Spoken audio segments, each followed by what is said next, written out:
chứ gì à chú tu ni à chú ấy hồn sai khát đi gặp về na hi chế pai chỉ hình thế why are you limiting God ipiting nga patin chú na limit tu ha mi lung pinin ngay tu do zo le patin hindi nga kilom lo niya chú Bible la igol hang ba pao chú na Bible na daw na gul zo ka pao chú la sabi tong sangan zo ka pao chú la balam timpu adong ki zo ka pao chú la na second zo ka pao na kinam niya na umnong tingole chi ho zo ka pao tunia ipidinga hijay gol hang paman jaw hi bol thelo dinga na koi hai pathen sana sisiya su tuni ikin cha iti pau hi a power ki lel ki nakin na pau ive thang nga hi cha ama hon zo no mo sana ne hin nang na hijay GMF di hai tu ito banga I counter ball di ba ay hilo na tiyo na chụp chấp à umun cái tí chứ cái đó say mà chú ai là amau hồn ipimina hijet na tong ha pakai Jesus Christa mina na Paul Philippi bung khachang som le nia kuna som le geta chun a ipipi hi som le na pakai Jesus Christa mina say le ke ki pa epi chula na he hi lo le som na say sin na rai na nei lo chu Christian khat na hi na dunia ite gul hang pa man cha cha lam ke pil sa ta na na he na zo si to man cha na ding na lo le na una wo ki be te dunia ite zo zai ni ite za ite za na apui ko pathin na power khadin cha pui cha na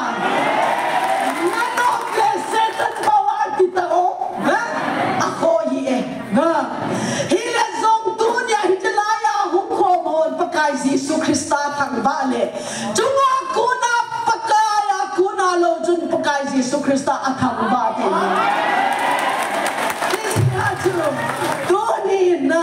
ai pui ko ma power ai koi ko khom tu hi ipati na hin ipakai Jesus Christa thagau ting to hi iba choi ai do ku ki ham ki thim het la na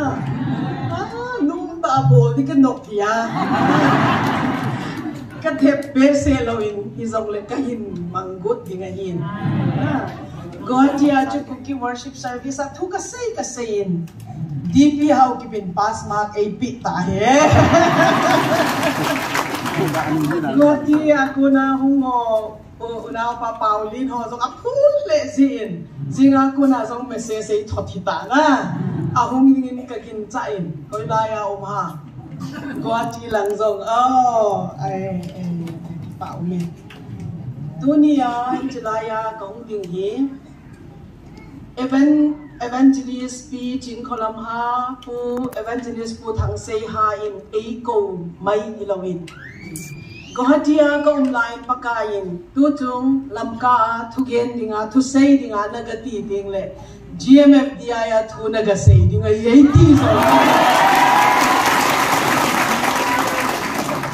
ti zia chu pakai zia kahunga hi pakai chun tunin no chin khalam le pu thang se hi ama ho zalin GMF di ho zalin pathin min ka thang va in hije times le season a pathinin pakain aman cha thei ding mi nei pawi I ham phavalwe Gohatia ni kum akunin dot na hungrungin GMDFI ho na tong ko ipitin na ngai tu baha ahin tiwin na hol tao na in nge katin patinin tu in pe chu kain say in tu ni chu ka say no matam fan sia chu kasal mo no YouTube ano na kayo 2 hours less than 2 hours chung lo hi chu me chi ja chu ka hung na ding ta ka hung hi chu la ka ni pakai Pentecost day nia pakai in na ila thagau ting tho le na hung tong in tin het tin the yu ka ging cha lang ka mi ho iwang phat nau chu ham zo si he tu na ye che chu Pentecost spirit ni nau chu hallelujah asam lang chu apu yung dan chu half long lang a una ma roi zong le ku ki tha do hi zong le ham da na het lo ya bu yu mi chu me che lai chu pai te ha min se zong le na het tu na pila zong chance ka nei sia ku ki tha do ha ma ka hin se de cha Amasata in introduction ng boarding katin kasi payi Reverend Hanghalian Hauser. Amen.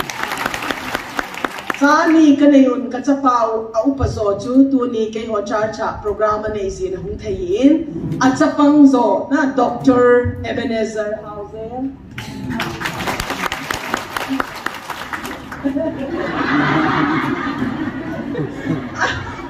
Aza sa TV beta.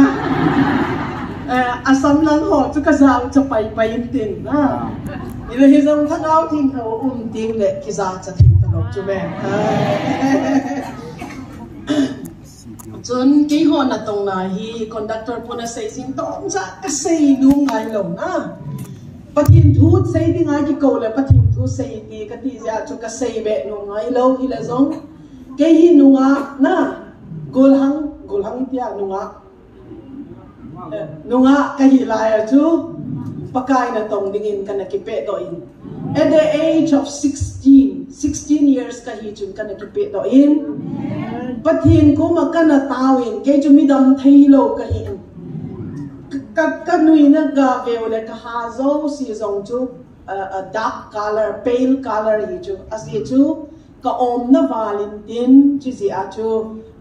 antibiotic overdose ya chu ka hazo season na logam ta eza lo pina chu ka zipa chu ka kitengwa na zi hoi na sa na pening sei na ti de avom ma ti ja ka cha pa den ti sei pa ka su ngo sa za vet di atin e boy ka no mi na pan na le sa nai che pai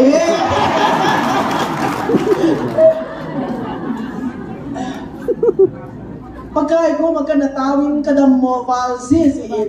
midis missionary din ka nakipi do in kanula kapan kadam mo he in kay ju dam thailo kanewa ko na hisin kapachun hospital kapin do ako na oxygen ki bul kahin kapachun hiche ka chano hi ahin na nei hoi pele pagkai na tong ding na pinge atia ahin la sa jezia chu pakai na tong dinga pakai nei ko kitin at the age of 16 na kakipedo kum som lagu ka kakipedo lai chun pai ka la khatahin nun tom pak pal bang nel kasim lei tang bang dam lai un le ni te vul pa ding hi zong le pal zatam ten to pa pa pain sim lei pal lun le do zo zong le Kenbel tau pa din sang minge. Mit le nagim chu pakai nagim chu kadua nga phenglo ding hi chi pakai ko makan kinat nahin Sunday school how to vela kanak zaw kazipa le kan ki hetao kakingayo kazipa pakai na tong dinga kipedo nailo nikhat chu kakiheno nang pakai na tong din nakipehin kay jo full time din kakipein ikicheng kay hiding hi ti pa chun I let him go ama zong hakap kay zong kakap ay after 8 months acho leadership seminar lam katung public grounds siya bi kinum pa chu kay ho kahawin ulian chu twilight surgery hin ale Amazon cha leadership seminar chu hum ki pedoin ta chu kang kimu ki to atila kuna di mong mong hi chume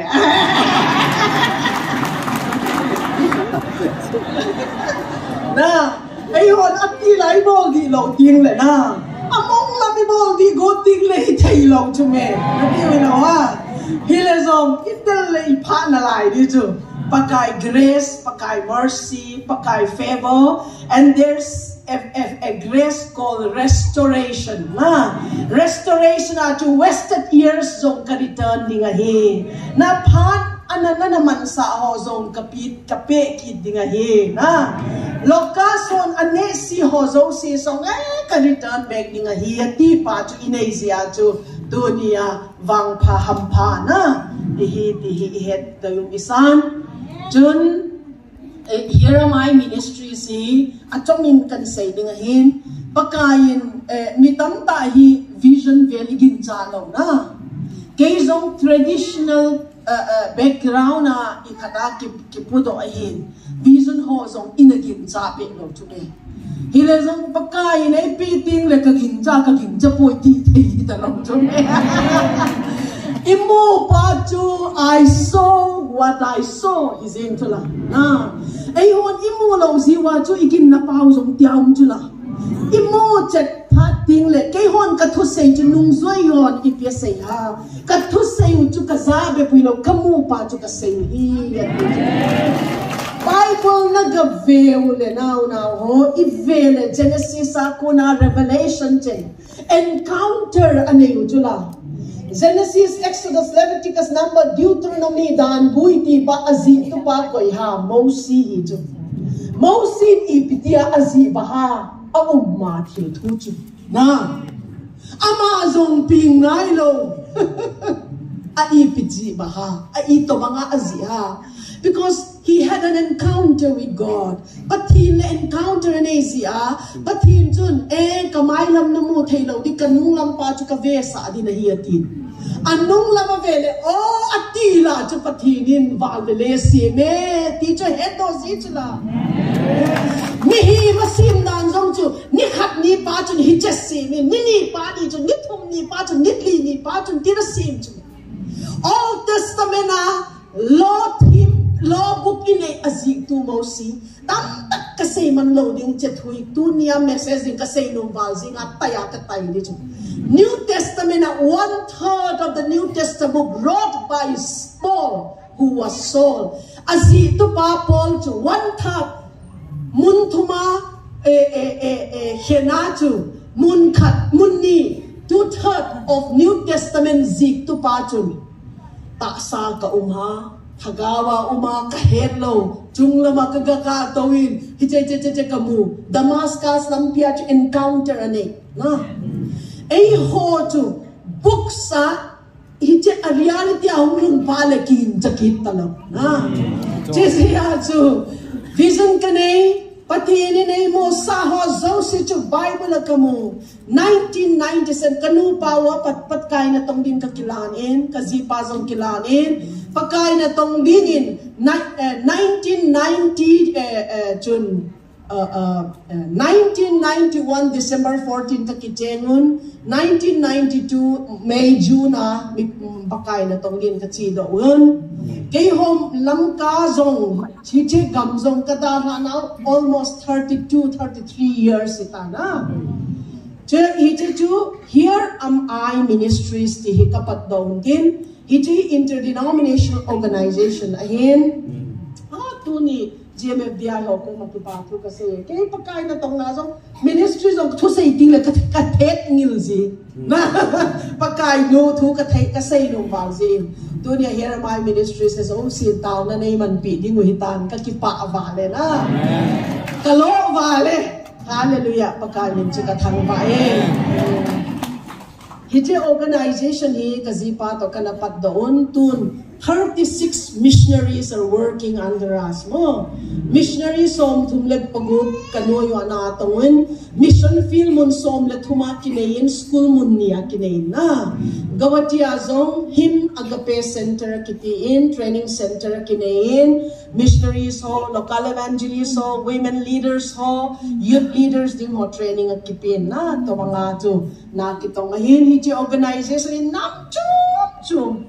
homin tua him agape center Guwahati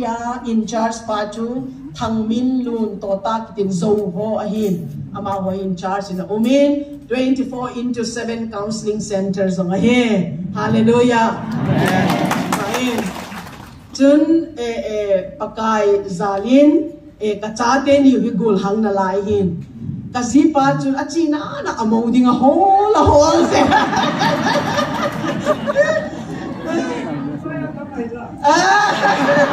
Siya chu apa le ka holo hizo Arunachala chi lamga kong ma chu Arunachala tu se ka ka tune din praise and worship ti ma chu nu may mel hoy ta lakim pati ni naman sa amun kasi pa chu toy 80 hin kay chu toy ka hin imongin ka mo ta kay on pasaloy agol hang like aziding o holo na ang pating ule amoding o holo na nunga chama meluhi jala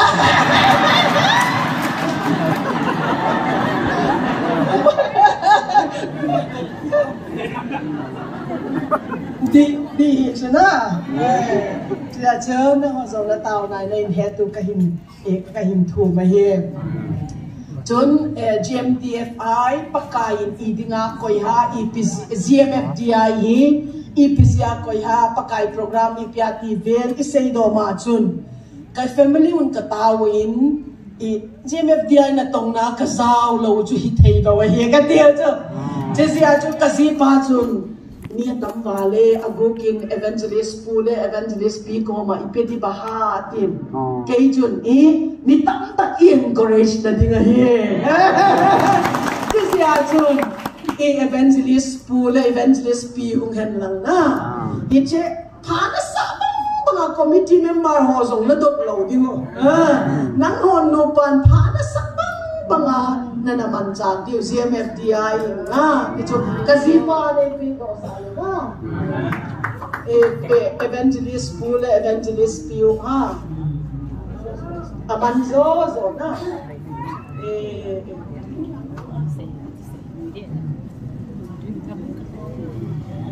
unglaw na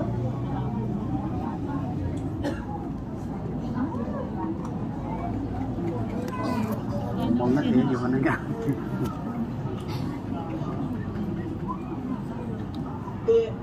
umlaw ba umlaw ile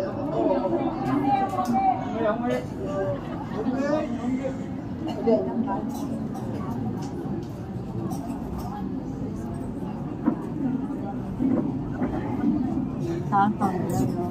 hả ta còn nữa chưa là sao Sen işte niye kovuyorsun?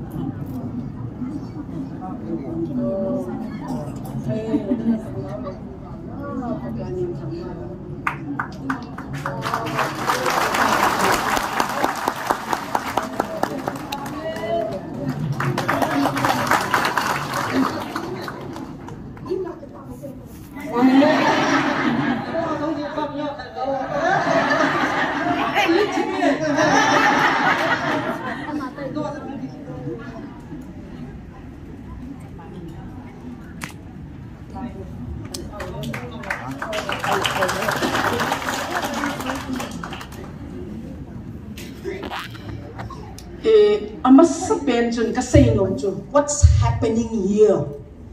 What's happening? What's going on? It's a GMFDI. You confused valo na. Mitam ta intai sa palo sa ho asay ho so si so tamatam kay ho kuma questionong kidong chu hichi hoi last year lamka kahuwa zong chu prayer team katahungun na. Amahon so no mo sana na hinang na.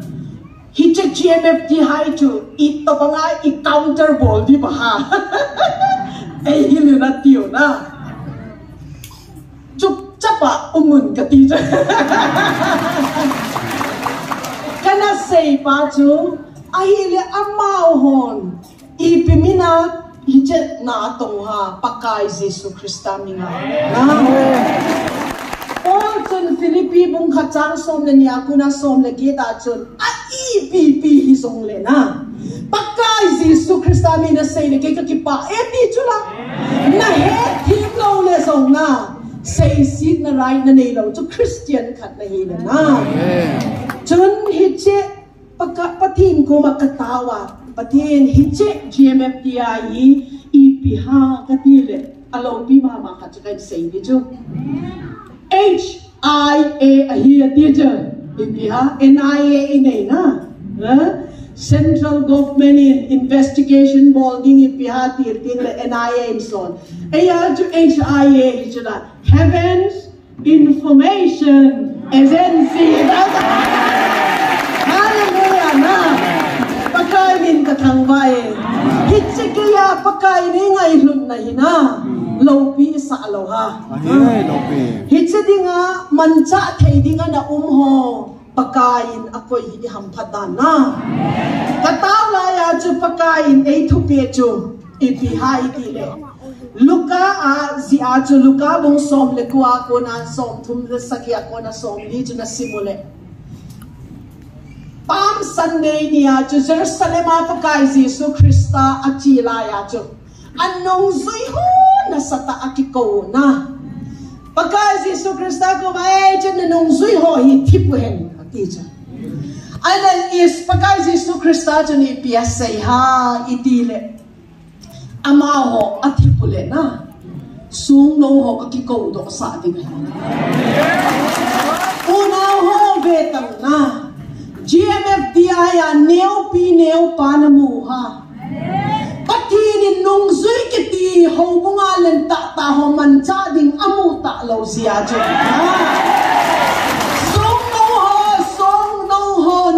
neo pa ho gulhang patini naman cha pa chu na veole mihima chu limna nei lo chula hizong le patinin alol chu ama chu man cha chu hallelujah pagka Yesu Krista Palm Sunday ya chila ya chu hitche thuai pi donkey chu ai ho ha mai pi sanga chunga chun Israel gamana chiule che sanga anui lima ko yujula na sangan donkey chuna sabentung paite hama chu sabentung katim na sabentung dizingte na sangan hije chunga tong sa ma chu kipa Valentina nui sabentung mga tong sa tong patin chun dunia ije gul hang pa man cha chu nang kipil sa taana na hena zo si to man cha na ding na umlaw le na ho tipe ite hije huna ding a timeless season a ding a Heaven's Information Agency ding a man cha pa cho low pi vale na mo ipiding a no chin ko lam ho no thang se ama ho tin se na ti lo ba thang se na adi ha ipiding a no yu pai te ha ma chu pau hia mi hat ka hi dio yo na sai hia pur bal ting le na ano pang gaveti akimancha na huina na say sile mau si ju Aaron ho asangam no Miriam na say siya pa jing chu me do na hello ta sina na isunga tung pa chu ki cha na he thim lo wa hi le na ai ho i problem kan say no chu ama ho hin sein ti lo chu la Hina zong pagkain na chilaya thuna ka say di na hiti ati pa chun thuay pi pa chu ka say lo tay lo ta Genesis bung som le liya chun kay na introduction khat ki penalai na ti chu ka kilo pi sa na ding kilo pathingi chen nu mei nu thu say mai ati lo na ding na ti chu khen khat ina nu mei thu say mai na ti le kay mo bol ina say banga Gamaliel graduate kahiti one of the most prestigious college in India education evangelical institution Union Biblical Seminary a post graduation zone kaye amen so when I speak I'm not just speaking na theology na say ho zo si zong gain kana say kana sin chai ve but I something more. Kakazil be na khatum to by revelation. Okay? Ai kolha bungdo kita thike gan kati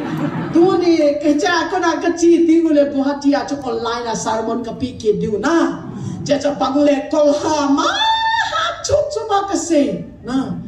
pai ke hola a thu kasein ka ho bua kasein le atopa chu ka thu sei ana khat marham chawina ke sei do the kati khat kum chu na Atra, komatra, atra no, komatra. Kaya yung Bible kazaw na sadvali, Genesis akuna Revelation kakimumzing chula. Bible book sahi, the letter kills, the spirit gives life, life in its fullness at teacher. He just told to a horn, a problem, traditional iginsa na pawi, at tuwa kizilzil at taahong tundira kiginsa talong. Dunia nujin kolam le pa thang say ho til boli. In small way ke ho zong kanu pala ka ministry ka na bolin. Na ina demon possess hong ki puilot na. Nang hon na ipinalodula. Ke chi ho ikabol ngay lawahi. Ama ho vetang tao na naman pido. Dakar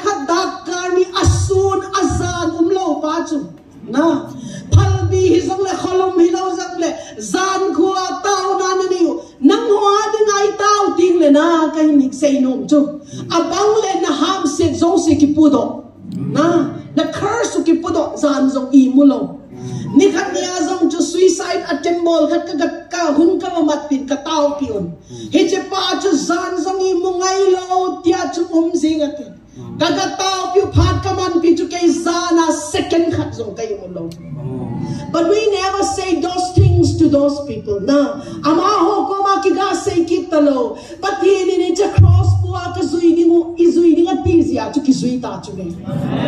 na say sit ho na anato na heto nga hejo nangawa din na bo thita lo na humpuyo tao na naman piu na azan le ipi ma ho na thuha na het lo chula complain na ko mo azang bo lo na lai hitagala khatin na gana nom na se Bible la umilaw ha matay bong som le go pacho doi ho zong na hol do digo tang speaking ham chum chum azang na pau digo gul ho zong na khutwa na la digo poison ho zong na don digo le ham lo din taksa suk nat lo din ha gam lo ho chunga na khutwa na tingo le adam din ai le hiche mini le thumbo bol ding na saw ha bakay na tong ho zo si nang king to kiti ho zo si itong di chume ai le nang chu na hiche price pi ngam ngai khat i het kin na lai di chu many are called but few are chosen di chu mi ta ta hok dam na dinga chu mi tam ta ki ko chu me hele zong special use dinga chu Timothea to insunga to level tam tao me ahila mi akesukhin le you'll be a vessel of honor man tam ta man cha hiding ahiti nang nakipedom nong num lo si a man tam ta man thelo na hi sia mi na dem chu hilo Genesis bong som le lia chu patinin Abraham puma ipiyasaya. Look to the north, to the south, to the east, to the west at ito. Eho hama ipi. Swalam, tumlam, malam, simlam, enokchi. Veyin na teacher. Veyin na ti eho na.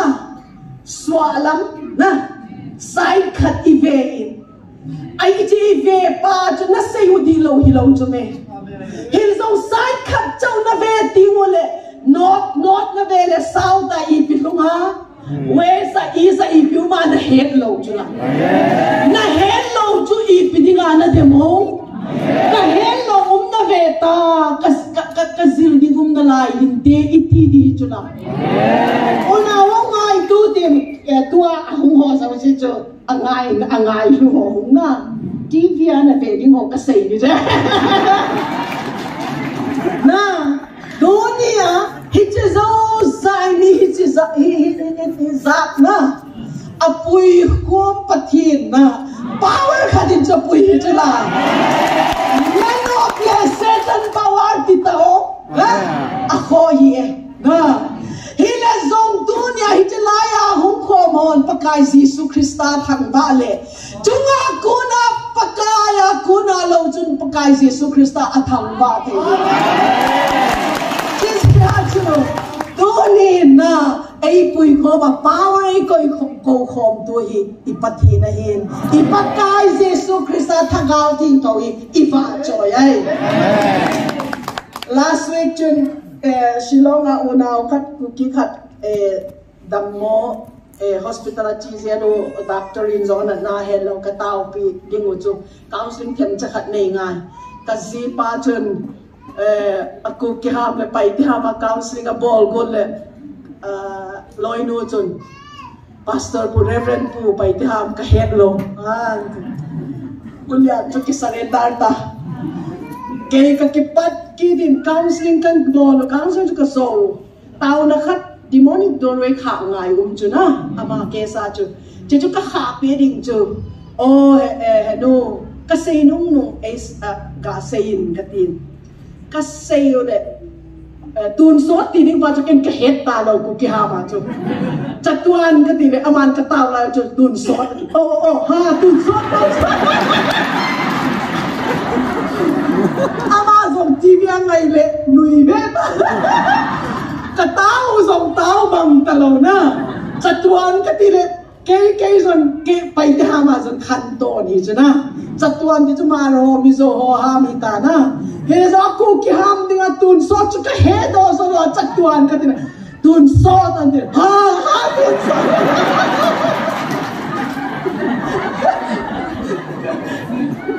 tao này đi lại không cái núi vốn phải là cái nó sẽ serious à na tao na cái team đều thì chưa làm na chứ gì à chứ tu ni à chứ ấy hồn sai khát ít cái về na hi chứ pai thấy in đấy why are you limiting God if it is not a team to not limit to ha me him long thì mình ngay tu đó dấu lại phát thiên hi đi ngã kilom lâu đi chứ Bible là igol hang pa pao chứ na Bible là na mèo là gul giống a pao chứ na sabil tung sangan giống a pao chứ na balam Thimpu adongki giống a pao chứ na Satan giống a pao na Kinna mia na nong tingule chi ho giống a pao Dunia ipidinga hijay gol hang paman chao hi bol thelo dinga na koi hai paken sana sisi a chu tunin hi ikin chai ti pau hi a power ki lel ki nagin na pau ibe tha nga hi cha sisi a chu tunin hi cha GMDFI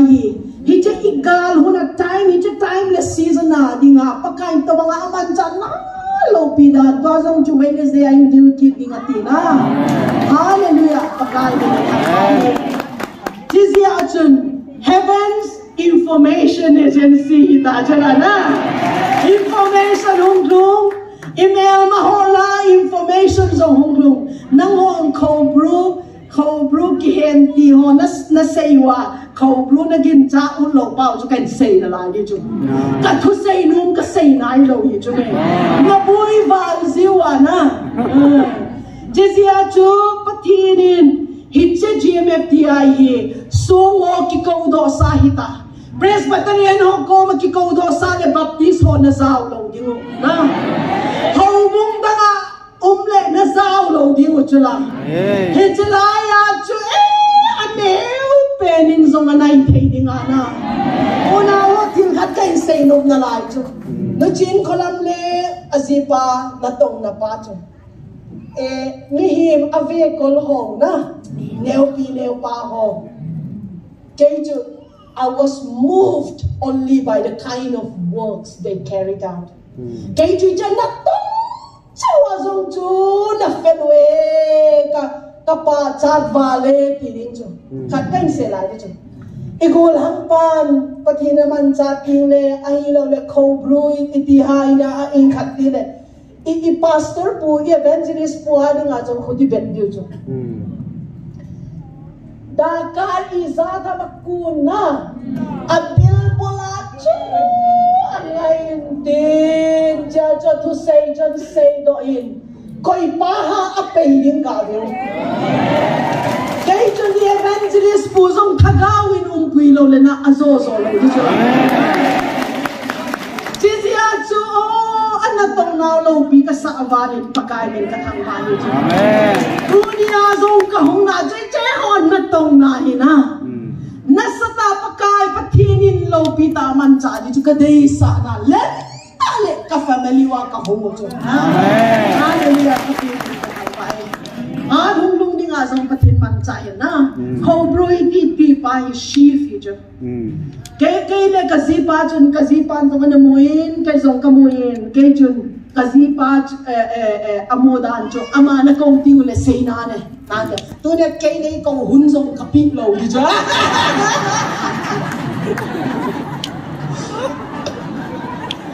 ke ka mo pa cho gul pi ya na setani kithat zong le thi thei lo in hile zong we can crush his head isuda across the na the gulpi kana moin angong may sagian nin lamka thu ka seina youtube umve ta ka sei do ki thei lo de sia chu may sagian nin hi chu angong kana chek bong chu la hallelujah na on thau ro ki man na ti na kin ja nom lo Geon kana cek bong chu la lu chin khala min ka cek bong pau chu an man na aham do sao hi ta lo hallelujah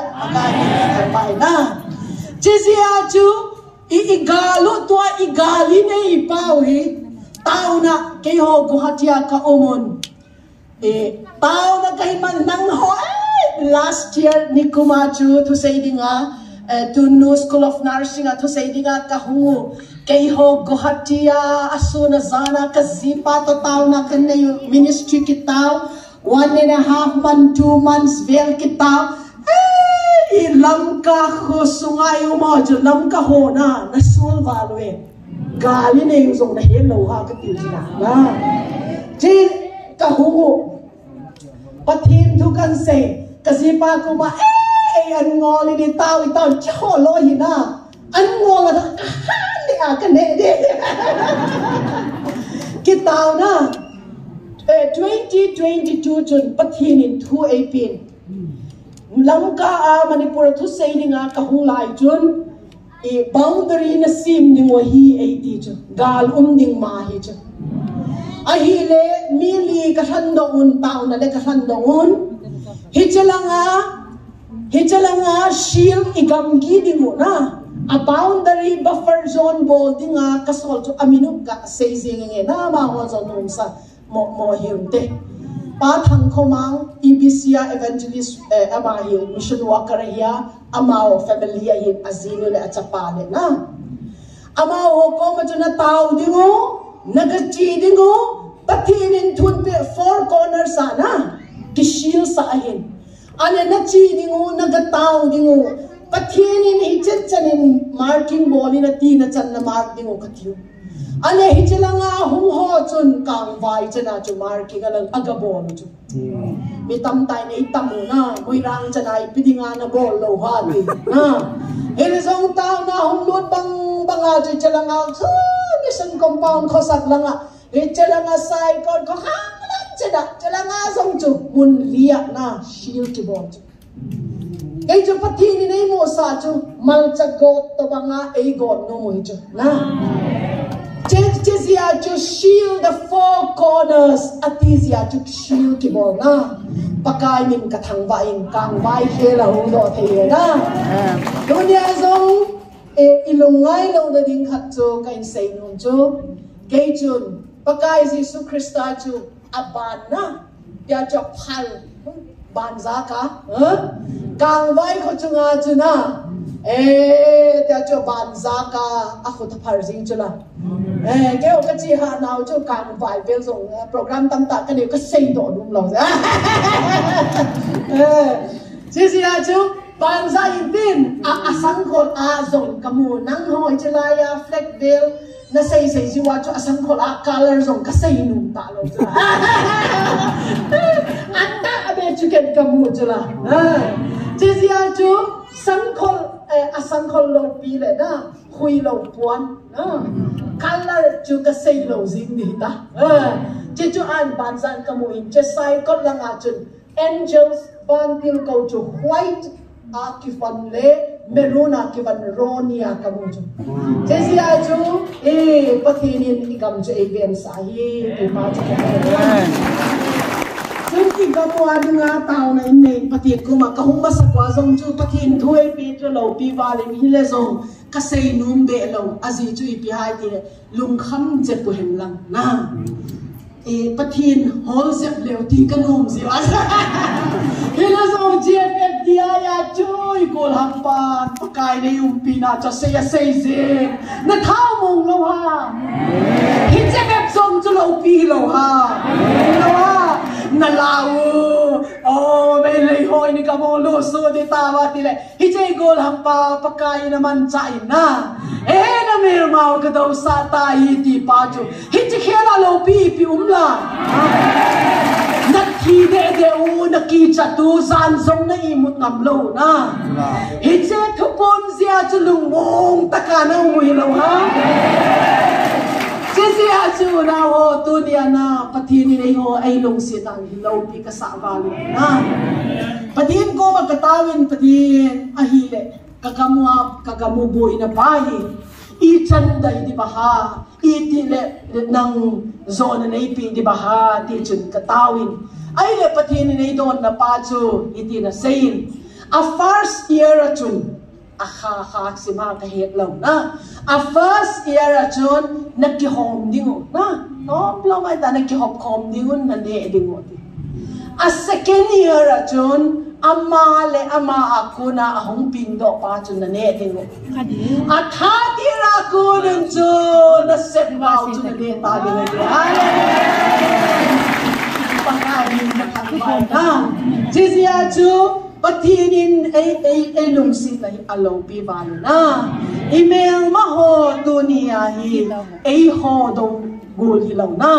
e zong pathin ay daw sain pathin ni thang bai dunin pastor ho ahilaw le ho bung makai ho ahilaw le inama ho tu ho hichalaya mitam encouragement bol dinga umo so si zalin pathin min chu ka thang bai ni pi sei zong le na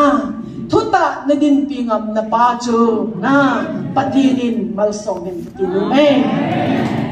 ai hon dunia i response din dan hi che ZMF DI i response din dan chu number 1 hi che huna gali nei laya patinin thamung na ahi lo le atil ho na ap pal chu thamon na ap na pa chu I thamung din na atil ho na ap na pa chun kin ipikasin do dingum ha ti pa chu ki hol din chu chun to niya ipidinga GMF DI na sa ta hidia mi isaw hom na ipisi ha itile na pathina puna kidang cha ta chu hobung lam kai religious city ho na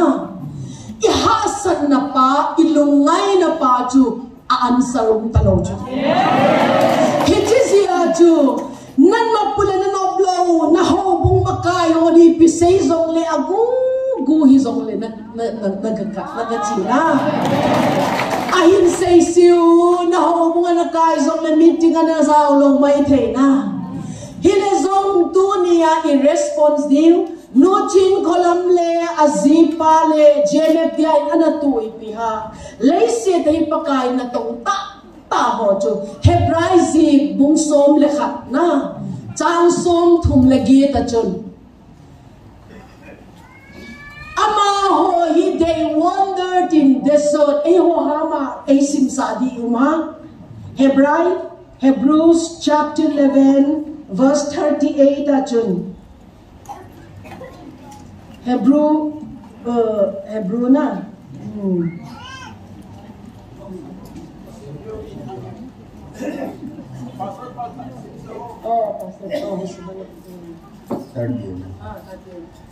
Và nơi lấy xịt ama ho na hoi a hipon. Ama nơi lấy xịt in ama ho na hoi a hipon. Gam thip laya mole hanga. Gam thip deserted place. Gam thip mole hanga. Call bu chule lấy cô homa ava alevin hi. Pagkai ni Bible tang ting thong sim na ileni ni malsom pihen. Gam tipa, the world was not worthy of them. Lay said ama wading in ipi worthy lowahi tipacho. Athak lowahi. Kuk ta do ham kaim sim chok di chun. Na athak lowahi. Ating lowahi na ating zoke. Khopel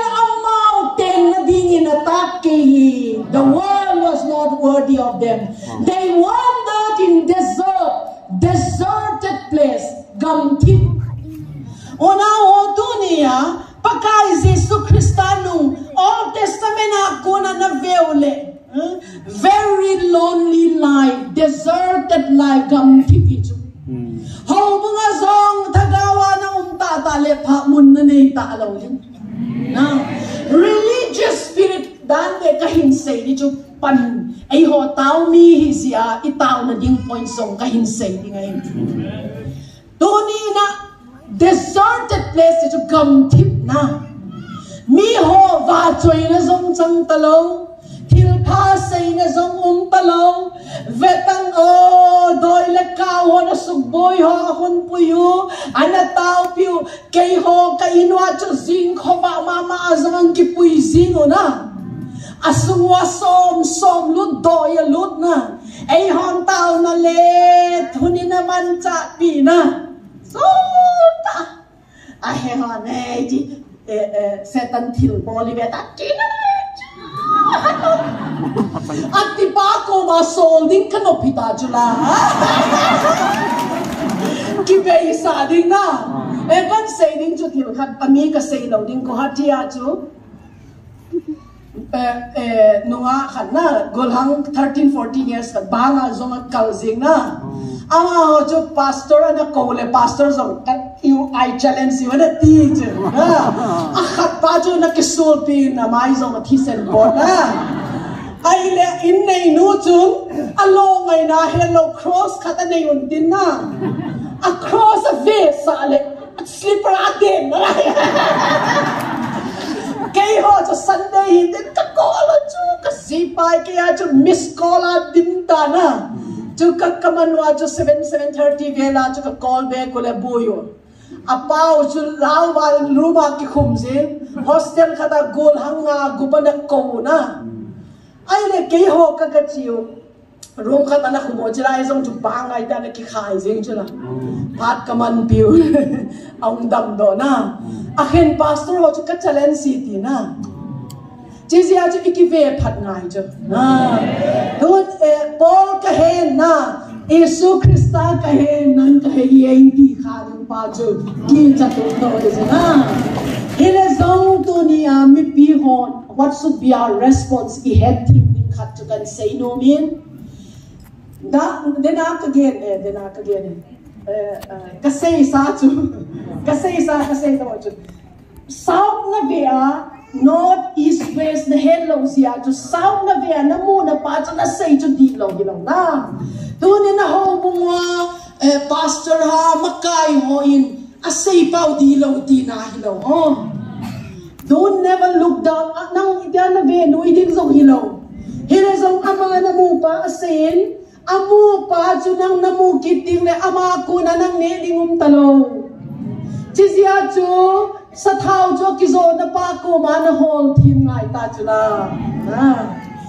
abc he chun abc say din DEF he chun DEF asay ding nang ABC na fasting le na hicha chu sin ningum talo na chicha chu DEF na hold do ding Bible a chun 10 versions sung chula na miso min nungak thing ati chula ai le nungak thing vek alengwa nungak thing chu but 5 of them minga ho chu asathau ki chaita amo pa hung nai lo asathau ki chaita ai na sathau ki chaya tian le chu mo pa hung le na het lo ding ta chula he chia sia chu minga apil ho chu apil nau piha asathau extra chu chi sia chu na sathau tua pathin tu na ngai thak pa hi sathau na be lap chu na sathau na suk dim chu chi sia chu mo pa hung ha zong le nang sathau na nei le pha chu na hele zong minga asathau ki chaita akhon ba chu nei je ku chu na they all have their lamps but the oil was finished for 5 of the foolish virgins minga angol ho aja oil ki chai ai le angol ho chun mo pa hum pha da chu mo pa hum tai te het da chung thau don mi pil ho ko ma na sathau ei hom ti tia Om chai hom ni ti le mi pil hon chu I pia sei wa ki ho ni le nang ho ni kin lo din ka chiun lang azo na muna ga cho na ti dunia gim la chol ta to na zong num la wa chu sathau cho na hiu chu me sathau na cho wa ha sat na kong na pa chu sathau man na pi na chu me na in veng pan hit lai chu phalo da nang na chi na chu na in veng pa sei si na chu na sathau man pi na chu le mi ni pe sei di ba ha ti na ngai lo pa chu na tu a chu vetan risk ka la na chu gmf dia ya kong chu gmf dia ho zo si chu nei ku ding ta chu la hallelujah amen aze chu pakai chu ni piete I say ha if you honor me I will honor you if you dishonor me I will disdain you what you la jizya chu pakai min thang va na chu isao lo kha ding chu sathau a na mu na I chok meng ngai chu tu pha ti hun na nu hita hele zong na ho bungwa pastor ho sei sit zong ngai lo na iche chu ama hon ABC he to pa chu na he ding chu rom mong som le thuma chun 3 things remain till thuma umen alo pin faith hope and love ginna lamet na choi ho ha ma im kinep na inna ati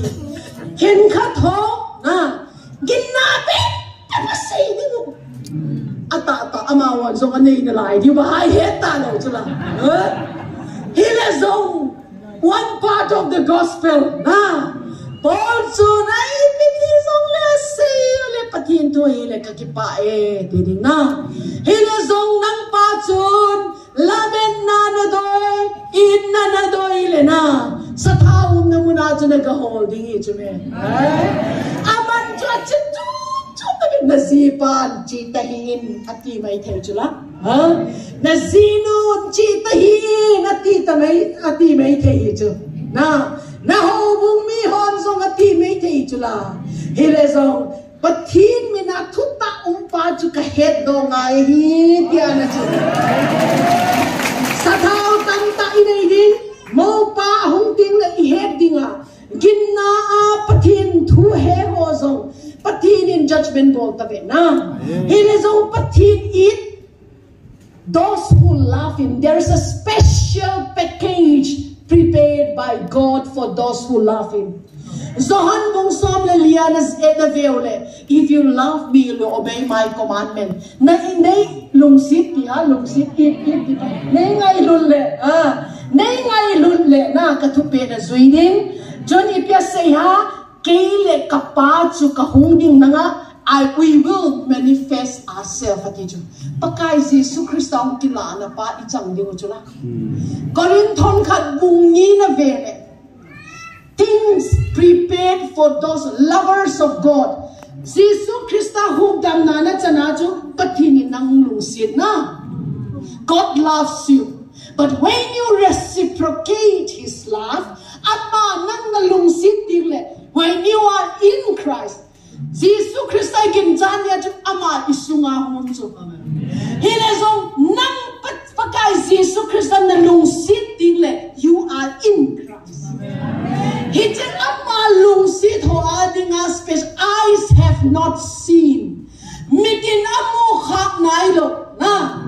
Binin zong azaka nailo ama lungsit ho adinga ako yume diju. Hallelujah. Dunia nu jin kolam ho ministry puthang se ho ministry ju aglim sipane na. Alo pina ting ting to na ahong kilat to ding itaw ding mo hinalay na. Jisi aju vetang ABC hepa jun ABC say na. DEF hepa jun DEF chan say na.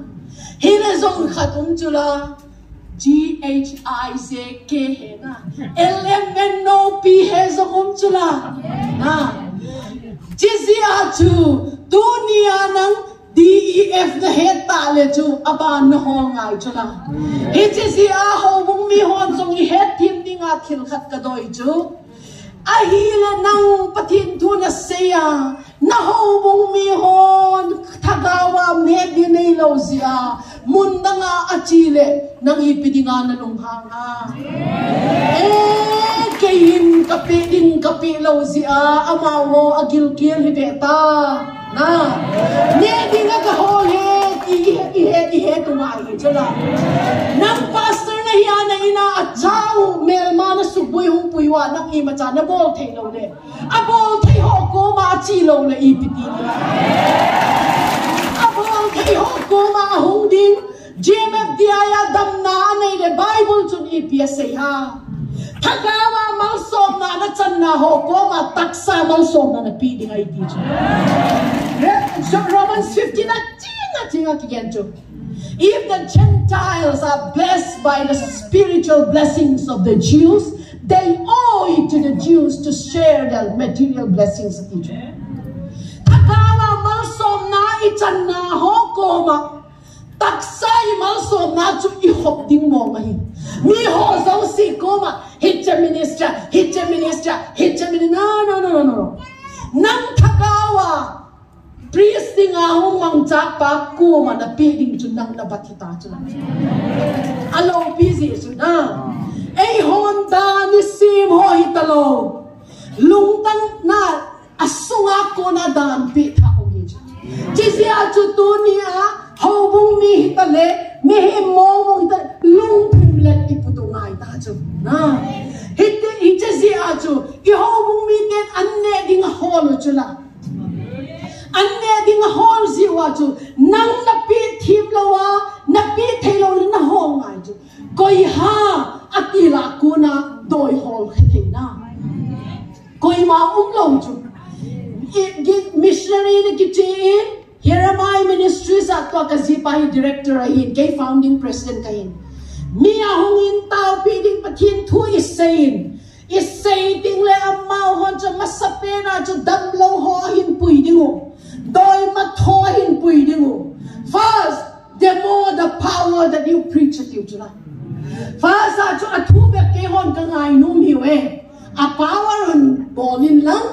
A power atai ti kamo ti ule thu soi nang e.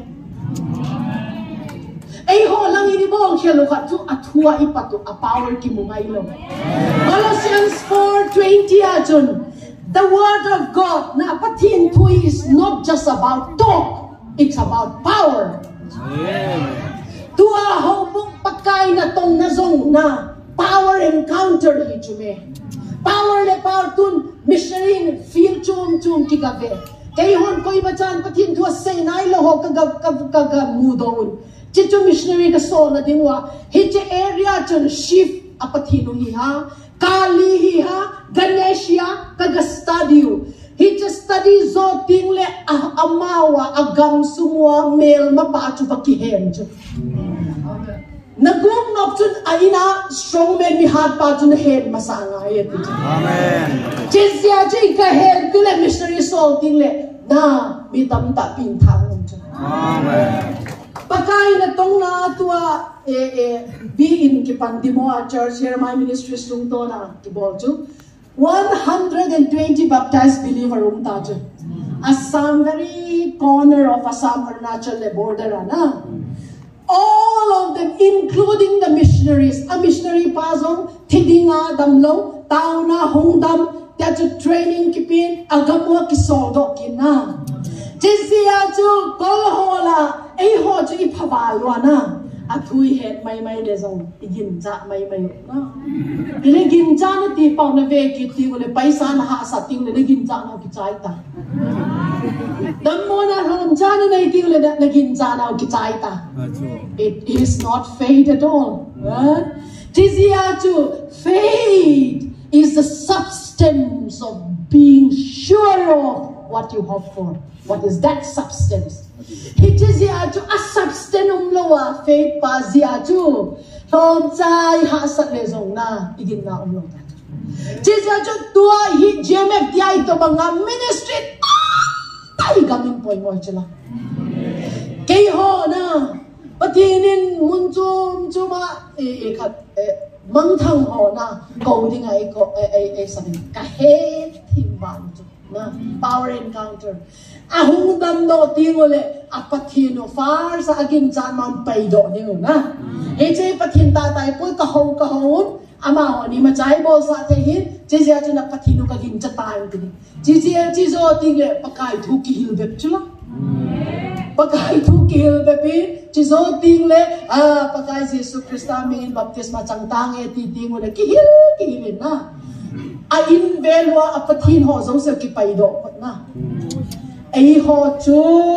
akichu ni ta jizia chu we need to be careful because the first can be the last can be the first ya chu jizia chu tunin in go hi irresponse din na no chu na chun ho bung makai hon zong abc na hen adike di lo hi def na hen adike di lo hi hi zong le FGHI na la ye na he je mi dang in asay ting le ahi et ti pe hi te na patini to dang ye ahi lo le na Paul a religious spirit to la ya chun sola hi lai chun na Stephen zo athatsa na Christians zo persecuted dunia ho bung makayo Pharisees o sadukai ho to bang idi khating kicha na ume asi piha amau ho hi pakai Jesus Christa zong cross anaken betu na dunia na do pau hi po sol ko ma chun Paul hi tapa chun na do chu kei ka hi ti na dunia hello kala ido hi pakai Jesus hi khan pe ti hi kicha on ta sana jizia chu dunia mi mo mi pi ho i response ding dan chu ipiha hitlai hunga pakai akipung hi ti mai lo na akipung to chun kaya ding in ipia sei ha ti pa chu ingai tu ka hi ti chu kai sei do in hiche na hin zui na hin mu do ting le na lampi zui ding chu Hebrai bung som le kha chang som thum le git gam thip loi ding zong na nei ta lo ding gol hang ho zong na party na mun na chi thei lo ta mai thei na hello ha ai lo le true spirituality tu chan kan samap di oi 130 nei ta na true spirituality can say di thata chan na ngai see worship pakai worship hin prayer iti dinga intimacy hin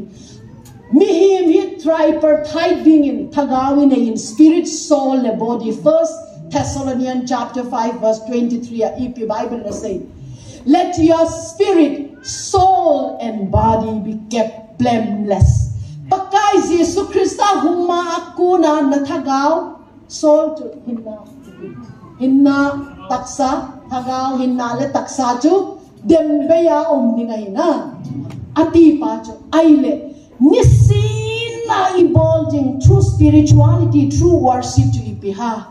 na thagawa pathin to na ki alignment na ding pachu ipiha. Number 1, God's word hije pathin thu hi na heading hije na head pachu na kamana sei do ding. When you speak to Guk, hije mysteries of the kingdom ahi.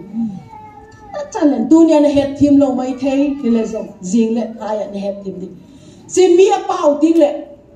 ipi pot do ha hui pot chula na the word became flesh ati hui pot pneuma spirit chezi a chu pathin thu ei hon ka he iti chu hitai koi dap le hilong di chu imu ka isei do de hi chu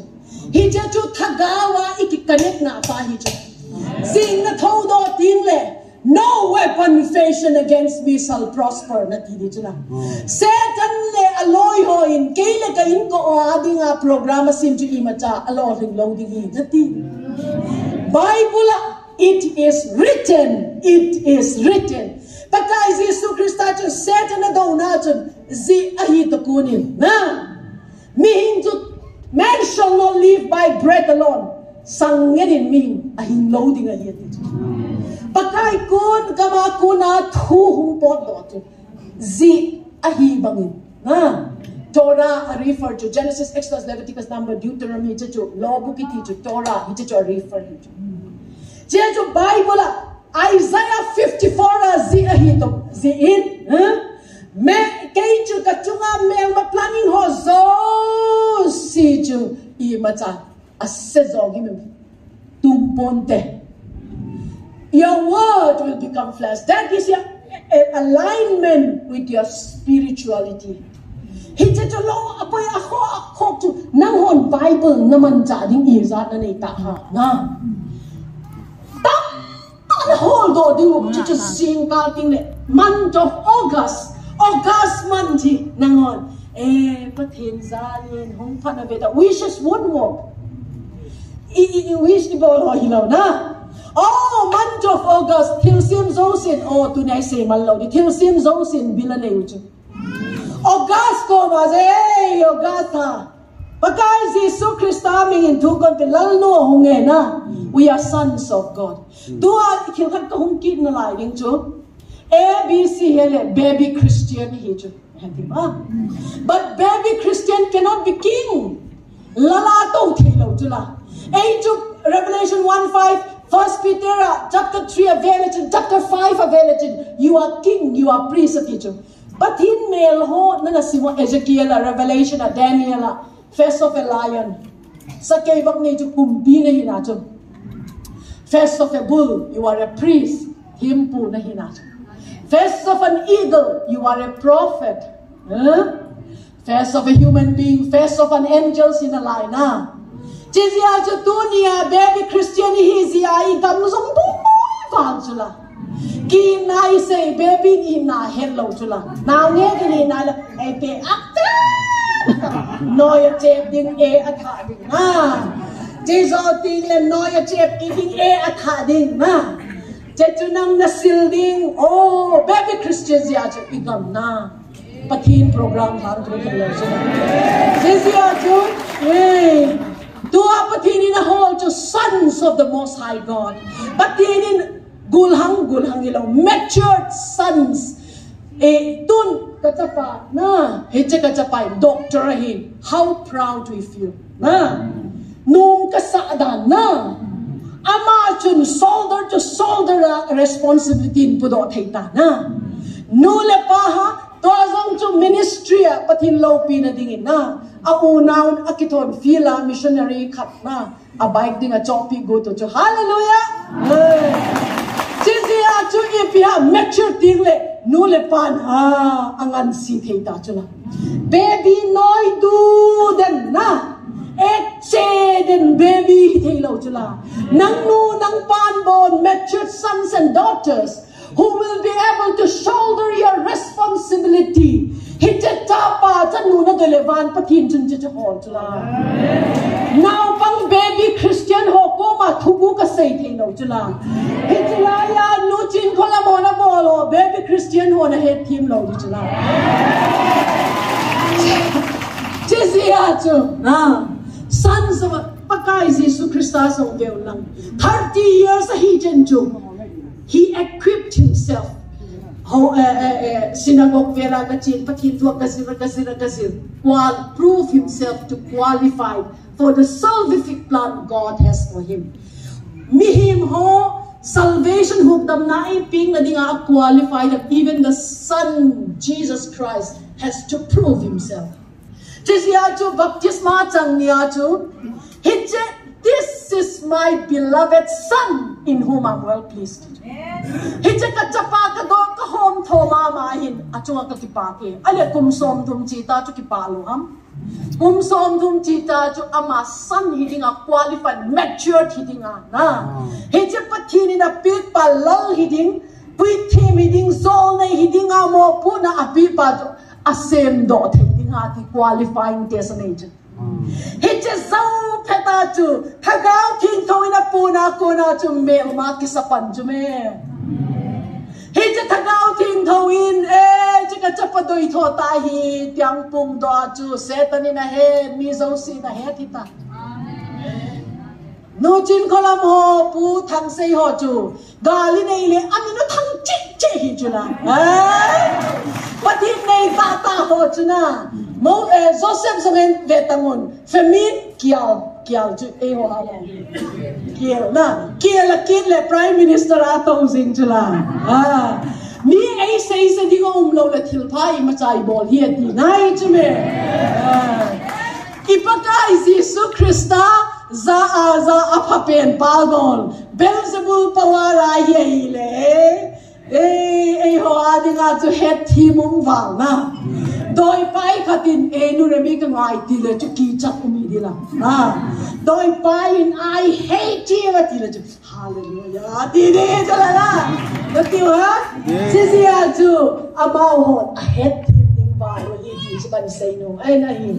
sia chu tu ni a chu behind it somehow that we are entering an age called the wrath of God the vengeance of God tu hun bi it's a reset til tha hung ki panding The year of the Lord's favor akuna, the vengeance of God papakai, revenge la na lung tha na huna kilud din ita. Extra oil na nailo le na. Hijin na oil bayin tin na zon ting le kilet ta mai the na. Pakai si so hungin room sunga lotun, ruma athil bo lu chu. Pakai lo pina sula thozo so chu ahead phata lo chu 5 virgins foolish they ho. Jizya chu tunin, how should we respond? Tua itin bol pahi, I oi iho pahi ti pahin say I know in a him. Chunda na ka say chu. Spirit I alignment na pa chu. We have to speak it out with our mouth. Imuka is say do din. Patin tu na hedo tilpa zing na tho chu. Bible Genesis bungkha ta chu. Vak humum hen ati pa chu. Na insunga na tho to kito na chu na insunga. Let there be light as it is written. Bible ang kisay bang inatiu. Nya tim chu tim bod do indi ngai lo chu. Vaum ding le tim chu. Tai dok zing na. Tai dok zing chu. Jisi a chu imuka chu spirit alignment solical alignment hinna ki alignment pa chu tua nangolaya kangai rubal je kai sein na het him lo zong om na lagin solical alignment pa I meditate ije thui kain sei do ding a het be nu hon isui le het Joshua bungkhat changgit kije in hilthuma umin Joshua chapter 1 verse 8 ay ho kami ni pastor hong sim sakit le na kasi nung ta kalud nai lo chu be ka kinota pa ni chula ka kinota pa chu Joshua bung khat changgit Echi dan thua ke thu se zo si na kam sung to ki chat lo hil ding the kam sung to ki chat lo is spiritual alignment na dinga na kama spirit po na hui po to na nakama ki chat lo di thil pha Bible changa ho chu nakin na say di da kama chu ni na nang man sun le zana na kial jing zinga nang man sun le zana na solical alignment chu na lung thi mana gial zing se hi Bible chang pa chu Etima, with your imagination, with your thoughts, your affections should always be above.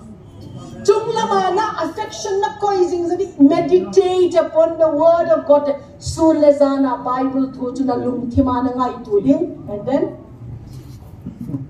asunga ki sunzo se bangbanga na bolo the na ya na chi the ding hi physical alignment ipiha. Asunga kisunzo se na bol do tingna dinga tungki na physical alignment, for example mi katinang cho say sita na lunghang valid na kiba na pigot na ahila na kinakpigot ting la ipiha Bible chun forgive Father forgive ngai be pa ama ho ngai damin until bolo hei di pa chun na mo ting le nang chun thu na lang nu hile zo panang zalin kabolo dingahi na action na paju physical alignment he just feels soul and body ju thagawa na kizok na paju Bible chang ju na kamana gen body he je Bible chang su you have to meditate on it day and night na lung timaju in your thoughts, in your imagination ba hoi na ho ahilo le kay ju mi zong ding mong kahina tile hilo Batin chu ni pihai tile nang chu van hoi na lele hoi na zo sito you are blessed ti pa chi chilaya na koi nga he je bless ka hi tia chu ni si na hin ko na hin do nga he je chu i hin ko i man chak ting le pathin lo pi na hin ngam kilang dia hin ku chu i se i he ka do hin ka hin se do hin lang 6 dunia ka hin se no to the 6 war zone spiritual life ay 6 war zone me gal tua buffer zone itiya intense war zone na dunia isay highlight pa hin mo di ngahin pathin na lung tang ta dang cha ho ko ma tam sen say do pi hin lang war zone number 1 efesa bungu kachun put on the full armor. Your struggle is not against flesh and blood. Not though patu kisen le taksa ahi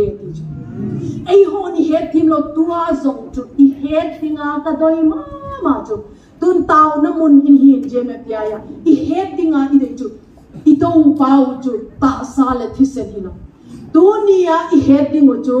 May they hold a kidom hilo to me ho chu. May they hold to demons, the demons that are at work upon them. Power. FSC group buka chu na ve ule. Lala thunay na iti ho chu demons iti ho ama iti ha. Kita mo? Hagaw hilo. Ma ho so nga buiwe. Bukihan team ho so nga buiwe. Thita song below chu demons kaheta ye doi tua na do chu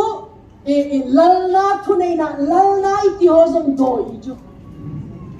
thunei na iti ho song they are demons they are principalities mihima hung le kya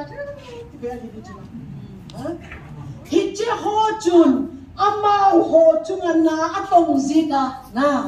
amao ay ho ito. Amao ho tunga na tong bangin Hamas ho tunga zong atong. Amao ho Israel do. Amit haddan ho zong gavele chinna. Kibang. So we are not fighting anyone mainly ho ito hilawin. We are fighting a battle, spiritual battle ito. Jizya jo hilaya spiritually a victory na yung kisay spiritual battle ito. Tua ihet hindi mo jo. Mi ido pa jo mi him hilaw. Tua hije ihet him law le na. Tunong dilen may tigal zong le na. Ay ho sing lang mi la azong mi him kidaw kiti. Hejizia chu tua thado ha kuki ha hilo ipu German ahong damdoin kipaon na. Patpakain ahong doin kipaon van na. Gamla ta zong ngai dilo.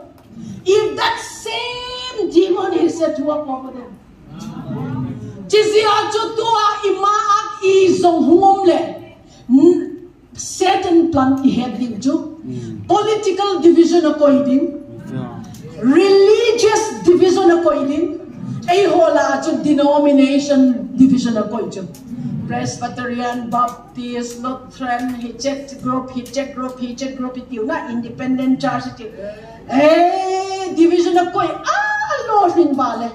Chizo ting le tribe division ako inalay din.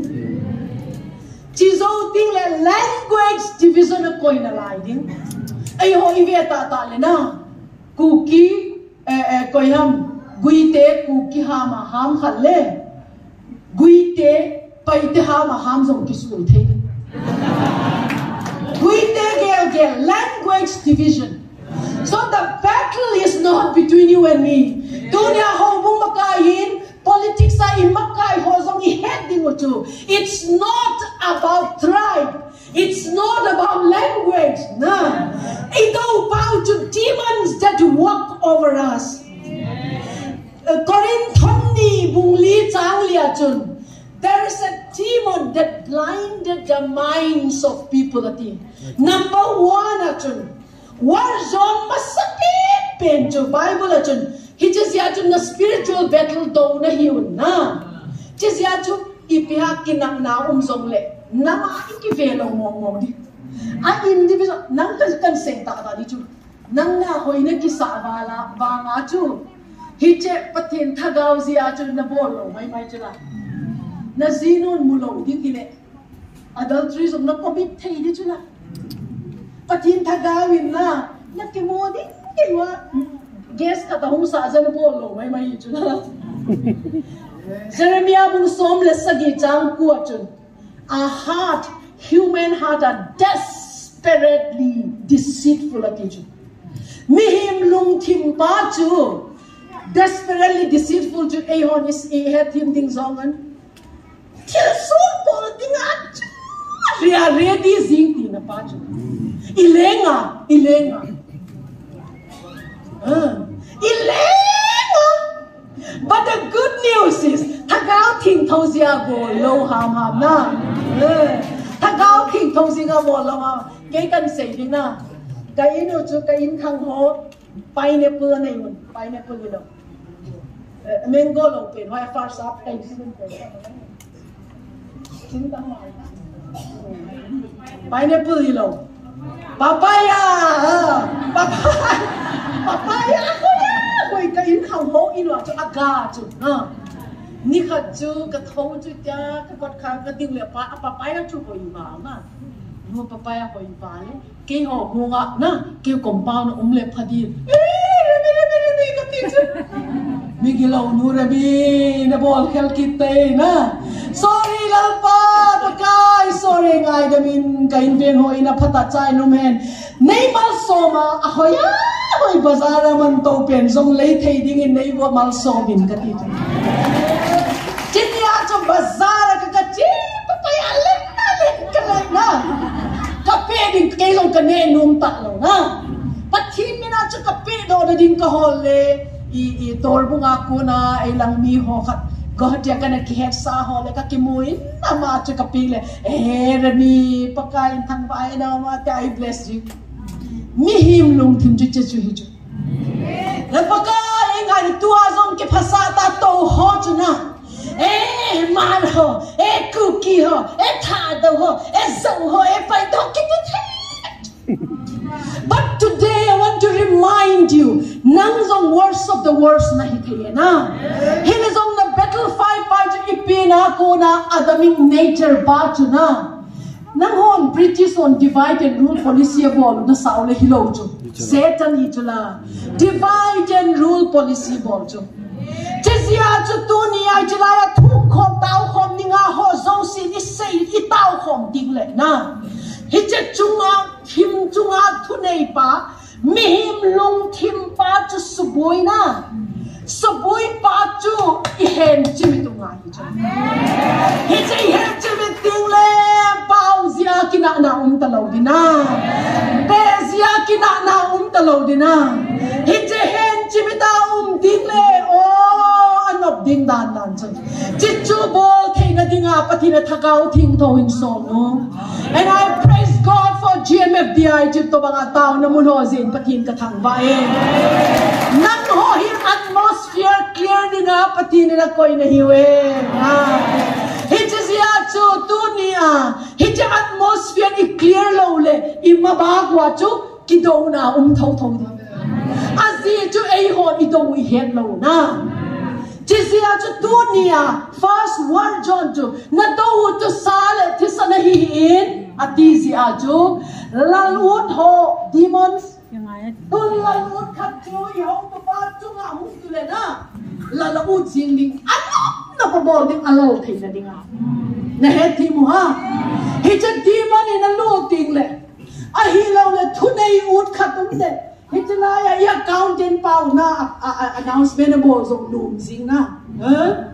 ama chunga thunai un na toy um le na thunai un fan tin na pa bo sing ni chu na he thi mo ha he che si a chu pathin galvan put on the full armor of God ate chu pathina ko na ki thop na ding galvan chu kapi a hi ati chu ama sapena chu the helmet of salvation ati chu na luwa chu lukhu na helmet na khuk di wai ti chu hi chen na lu pau hi na tum de pathin thu chu I helmet hi chu pathin thu be ba hi chelaya ka una khat ka gen si ding ding le pathin bola hi pathin na lung si de neo pi neo pa pathin na lung si banga chu dang le ke song hi lung si una ho pakaya kuna in na tak kinai ding le na hi chet division thei talo chu hi chet division thei talo division sakpa mel ma pa chu inol nga hi chu tua Una paite hizong le mar hizong le cookie hizong le koi ho vai paisin de zo hizong le khata thi ding le ika na ai le una ipzi ai che ika theile tu ni a khat le khat ho isin na ding hol the ya the reason is that same demon na anatom tupan atowe Jizia cho amasapeni ilusung hi event bitu ngaye nangzong Bible Proverbs 23 verse 7 achun as a man thinketh so is he mihi minangai tu to bang bang chun ahisinge tije ahile I am poor kazong hi natile nangzong zing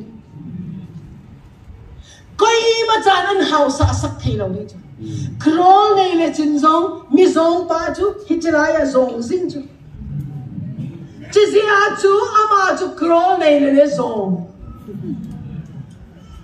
chizia chu tu ne hitlung thim hi I control ngai pathim thu to I control ngai mi hi mi veti le politics si bol le hitlung thim mi Bible thu I control sa ngai how bung I ve tuple hit thu I Bible I control sa ngai Kani sin hin ko pa chu hi che Bible thu ka ki control sa ngai hi che hi Bible in ipia sei ha si sia chu dunia lamma kai ho zong si zong kan sei nong chu whenever any situation arises conflict hi ipia arise le take it individually hi che situation a case to single ala di na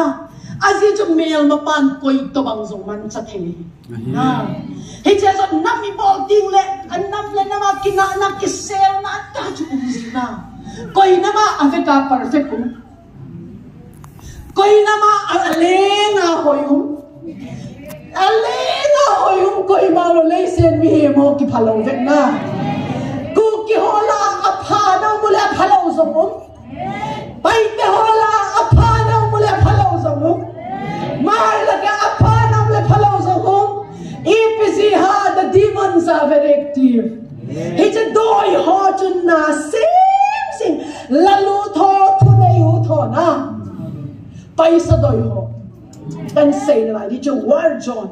Hechizia chu tunia hi igal do pa hi chunga thim chunga lo ro rel pa 2 Corinthians 4:11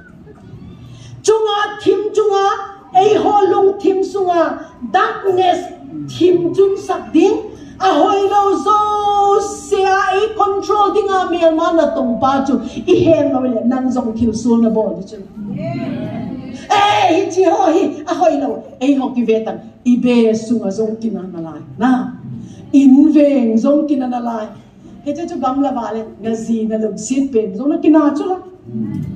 na cha na lum sit pen na ne ding na pe ngam ding pa zong na kina thei chu la ala ipila akidang na ei han ipiti dinga len ta ila pai ha ka ti na demons, it's a demon that is at a nangzong demon in tingle na halo na dinga na hando sing chuna Peter na hewa Jesus kay koy kahati le enang chu Mesia pathiring chapa na hiti ay chu na ngako na hi pathina ko na hiti chu zawa chu cross ka thiring athina di du ko sa pagka Jesus ka thilo ki Satan kanunga chi na ti chuna pathim du zong igen do thei ahoy ta tang zong Satan doi zong igen no thei na lai chuna chisia chu pathina ko na wisdom le ikiven nga na chisia chu na lung thim hi ikiven nga I am poor na ti le Exodus bung thum chang som le lia chun pathin aki reveal na ma sa pen min chu mo si ku ma chu I am poor na ti le pathin ni ma cha lo thei ta lo ti chu amin na la ka zong hi na ti le I am rich itile house hilkhat pen sinalai Hebrai bung khat chang som le lia chun patinin van til ko ti ko ma koi jeme diai zong van til ko namu hilo ha hallelujah kay cho ka hum tawa zong chu van til ko le kalam ta chula van til ko ta patinin na nei Heje van til ko ho chu Bible na simule Hebrai 1:14 na chun huk dam na chang ho a dinga na tong tu dinga pathin na ko yati chu ayo ha ma isim do na lai ya anang ho na sim jing ta na pathinin huk dam na chang ho a dinga na tong tu dinga akoi na for example tun nurami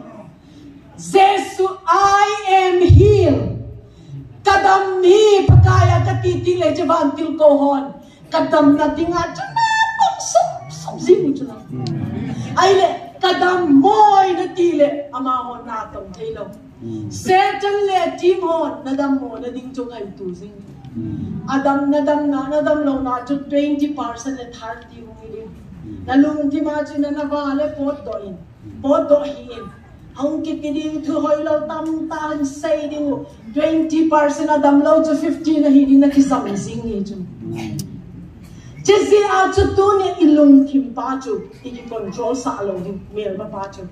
chisi a chu put on the helmet of salvation atina chu na ni na ding pa chu oi tam walin sau kan sei thi lo ding veila ma pa chu shield of faith ati chu na Ginalum ati chu FSC bungu ka chu na armor of God pathin gal thum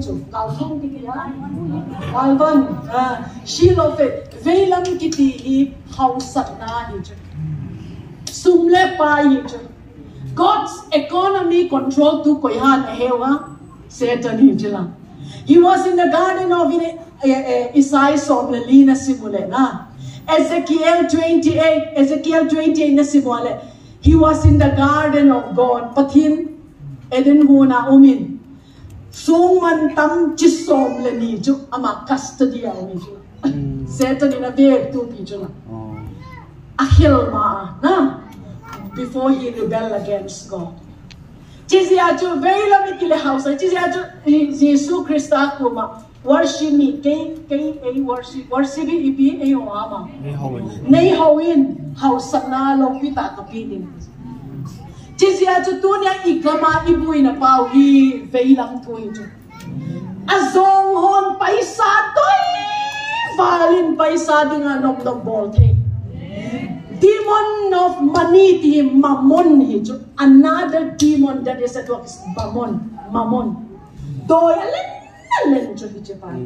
mama này hít pai hin mi control ding le house and property hi zong le paisa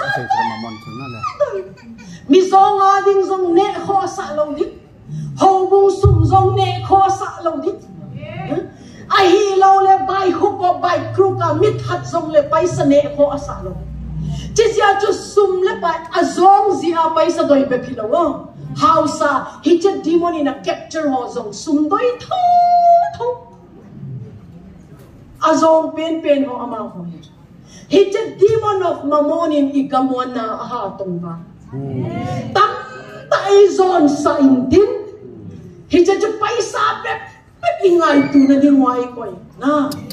a khen ho lai house zo le hi che doi nei na matta zia chu hi che paisa pe ingai tu i zong inau zong izu do zin thei ding he che zia chu ho bu mi on i tang ding chu bind the demon of mammon because we just paisa hina we need money bible a ke chu pakai na tong ding ka kipiun pathi ni nei pe kha chu the rich shall rule over the poor mi house hon mi zo ho chu nga ro re ding a hi ti pha na chu e pakai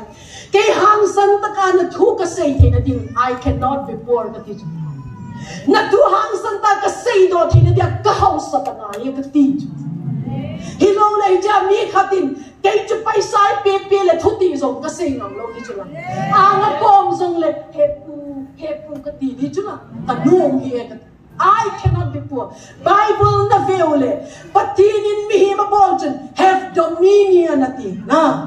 Over the fowl of the air. Again man tanawin. Over the fishes. Over the wild beasts ati. Oh, allow video. Be multiply, increase and rule over. Hung pungul lang tamping pan lang na cover to nga ro relo na ti. Ay malsom na chang sa FSC bung khat chang som nia kon som thum chen na simule. We are blessed with all heavenly blessing. Van malsom na zo si to ki bless ita chuna. Dunya na heading to ke chu pathina ko na malsom na chang ka hi. Ka house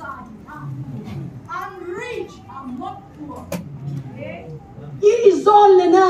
na boss pa misul pan avom zong angawa tilan mo na tisingai nom hitan hicha thuguk hicha demonin ki control inu plau de chu dunia ko na pathin athing sata thutta ka hindo thaina dingin mi hau hon mi song ho tunga ro relin ke nei zon sa hi le fang tu mi hau mi hoi lo hon ta tunga ro relin ta nom na longan hicha thubu na mo so tilai chi demon in nang control lo ni I ho bunga I accountant in dan kana seya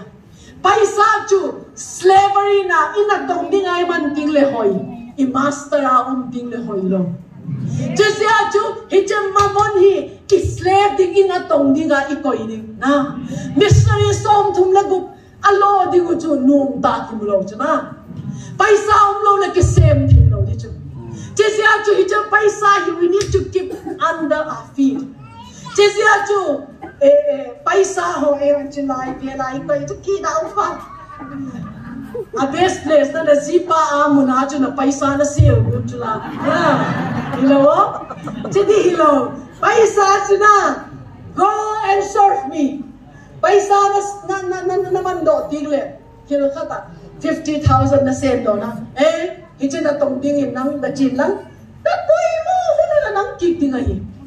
return back whenever I need you na paisa chin nang cha head because they need a master to rule over them when you know you are their master nang lala na ding le man head to a paisa chu khoi la ya zong le son kit chu la Vedima Azipiha Pakai Jesu Christa all authority in heaven and earth is given to you.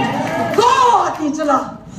Peter Zan kuja professional fisherman itla mama sangaman man ito Zan kwa del zong imacha mulo Pakai Jesu Christa humpa let down your nets into deep waters tui tulama na na net chu pai doi sanga ho zo sina na za uchuna running race ta chula ke chu pakai to be the sinu me dia running reason aneu ho chunung la mau tai 152 big fishes at the Bible at Allen tatangot anet zong se unum zing tu paisa hina it's neither good nor bad creations of mamoni authority nei pai Jizia chu nangi pile pakai Jesu Krista min kana tongin mati di chu la Jizia chu dunia hijlaya tao hom ning ana hung tingule hije paisa demonic spirit of mammon a control to pai ilado ma dunia hilo future ana paisang tipeding ipipiang kibolding hije demon chun division an hlung ding na Tilo pita expect ho patini ni pinum ho zong na asu sitting amel magic bon na lai Jesse achatunia shield of faith breastplate of righteousness na om wachu diktat na om ho third na hatu the most deceitful adilo pen ju jehi guard your heart, guard your heart, guard your heart. Na God lole, blessed are the pure in heart, for they shall see God. Mitantang na tao, unang olo, patin na go, hezong patin na mutay lo ipisi ha. Impure heart. Mula sin na teasing di chula. Because hijahat adilo le chapona na naipay din. Hijahana na ilaw na nizo sinamunim din. Anangol na zipangol din na forcing din. Ahilaw le kazil nangol na sinusong ngol din na force nga din. Self-righteousness umsing. It is here to blessed are the pure in heart, for they shall see God. Patin mo literal amunumi uma. How will you see God? Patin ito mo dinga literal manifestation, revelation is very powerful. Bible avein patin naman sa hozaw si encounter, revelatory knowledge na yun. Be it Peter, any one of them, name them. Na. It is here to tunya ilong timpay event. Pat panitahin, dahil kakahin katin. At the right hand to the sword of the Spirit, that is the word of God. War John. Na? Hite War John ho hi nagato ma jisi acho patinin gal vana picho. The sword of the Spirit. Paul nam sao, Kha nam sao, ho amin peheta ye. Jem sao, jay patin thu, hite melma atik na dit thu. Dana kasay na hewa. Patin thu na gendo diyo. Any planning ko hatia KWS miho unaw ho so si koma tao kom na kanay niwa zong pat kamangin jilay jing kasay ito yung zong iheyo na. Isang patin iheyi as your will is done in heaven vana na day dani hito bangin kami hola na doy dani na. In Isaiah 19, every planning that comes from the enemy game shall come to nothing. Itidi wahina. Mer magpakuna, courtroom akuna, ho sit na dinga program ho so siya fail din kintaw iti. Fail chila na. Fail ta zata fail hijo. Hijilaw hile. Tunya cho chutney hiding ho chila. Ilisang pati rin chutney ding ho palo malchagot na. Palsago, malchamehi di mo chula. Ilasang patini na palo na. Jesus, word of God. Tuasang chula tao tingole. Mer ma plan ho so si. Ichilay gul hampan hun pundo se kipa umdan na. Mer ma plan asitan ho ihedon. Patini niya di nga plan ho ihedon. Alo pivale na. Alo pivale. Tuasang chu patini niya di nga program tung bang ta ahile mer mazong nasa semang tigol din na. Tribe led tribe. Hitchet demon and division yung tung video. Chisi aji pa aji igat ho yung ay. Finance sumle paya na. Money. Heart event patungay. And the sword of the Spirit, God's word. Any planning, nangle nang zong na. Patin, kaya ito at hilpa ka gel ho. mi ma ku na le tu pet de la do pi in nakitizel ma nakitizel lo le we human being hun tam ta ki shellfish pai na chizia chu ei le hei zong patin thua chu ki check ngai chu I hello kala zong I heart zong na Second Chronicle 25 ahibaha na veule. He did everything right in the eyes of God, but with the wrong heart. Til hoy so si chu hoy bolin along dang adikhiet chu along dang adikhiet. We can be the same. Na John the 5th word John loins. Loins Hijalahi belt of truth that ina tuta akong ga di kiti bacho iloin say una ho ido tam tahi ikanga hi umso no may pasal thang ta na hi zong lei in the loins na itisena bacho isukti ngai cha DNA na we need to pay Bible in EPS say he is a God who can visit the children to the 3rd and 4th generation at tuson at tason khang thum khang lia ga visit theti na pa jo curse ka bolding ham siat tini itia substitute to hilo I will visit means for example gavenge building ati for example kan say Abraham jun aziz ju ka sister ka sangam nuti na Chizawa Isaac Kimzong Azizu kasangam noti kit. Heti mo Chizia chu hichel loinsi pakai Jesu Christa DNA I hendongai. Ahilo le na ihanguiwa zona kiti pazong ju ihanguiwa mjeju. Napi na puna leiba ala ditlo le na hanguya zona nang naha tongin tong zong le na leiba na bat ngai saklo ho a hanguya zong gam inmun na sot ho zong to Bible wicked at it azia cha ho gam nei lo zong sot ho to wicked at it no mei thai ho taga ho koma taksia ta ho zong to generation person if people Bible vetan Zudahon pakai Jesu Christa na thatun hijatisani ke ho le kachate ho chunga umhen tu ne thil dam ta na het thim lo I thu ho I in kon hi zong le in nam hi zong le I pile puten thil khen khat ana seyo na ana bolu the avil na hum ki pa cho tama tam hi so the word on na chate zong ke a spiritual battle tamzo jo nang le na nu na loi nu le na loi pa le na family wa ko ni je secret du ho zo na pi na pu ka ve ti secret du le na chapa jo ati na di jula jesi a chu ga ti loin hi chi loin si I chi khangbu hi na I chi suk thi ngai and then finally the 6th word jo hi na ken ko lem na tan chin hoi ho ha ma ipitia ki se ya ka heta ye na ki pa na ken pha na simtan nang ki simtan pai ta ma chu lem na tan chin hoi na khewa bunin din have peace with everyone atin na mi so si to lem na tan chin hoi na ke nga na but pinga hiti ana ton no remil thua se na Hichalaya chuta inveng patong hen lang zanya ka ki boxing pi pa hila chuba kasi ngam ta long tichula natia ai lo le chulaya no ramin twasin anu nga alaya agulang lui pa na tom tale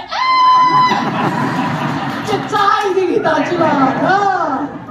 hichisia to holiness give you the strength boldness, the courage to go forward boldly with the word of God. Ahilo le mikat paisa na batim na paisa na bat ang thum ting le na pisa na pinom lo na hasak na zo na gen nom lo le pol pita na to ting le na thu na say gide na thuge na no pe na ngaling hile hoy ding ya hum ti dit ki cha to mi chala na tai do zig lo le na tu ha as far as you are concerned tan chin hoi iti chu ipia gospel iti chu ipia len na tan chin chu vale le mi him ho kilem talo chu pakai Jesu Krista tan chin hoi chu kilem na si na nang langa chu mi zo se tan kilem ni na van mang nau mang aka na Calvary chun khen na ding ong tu po na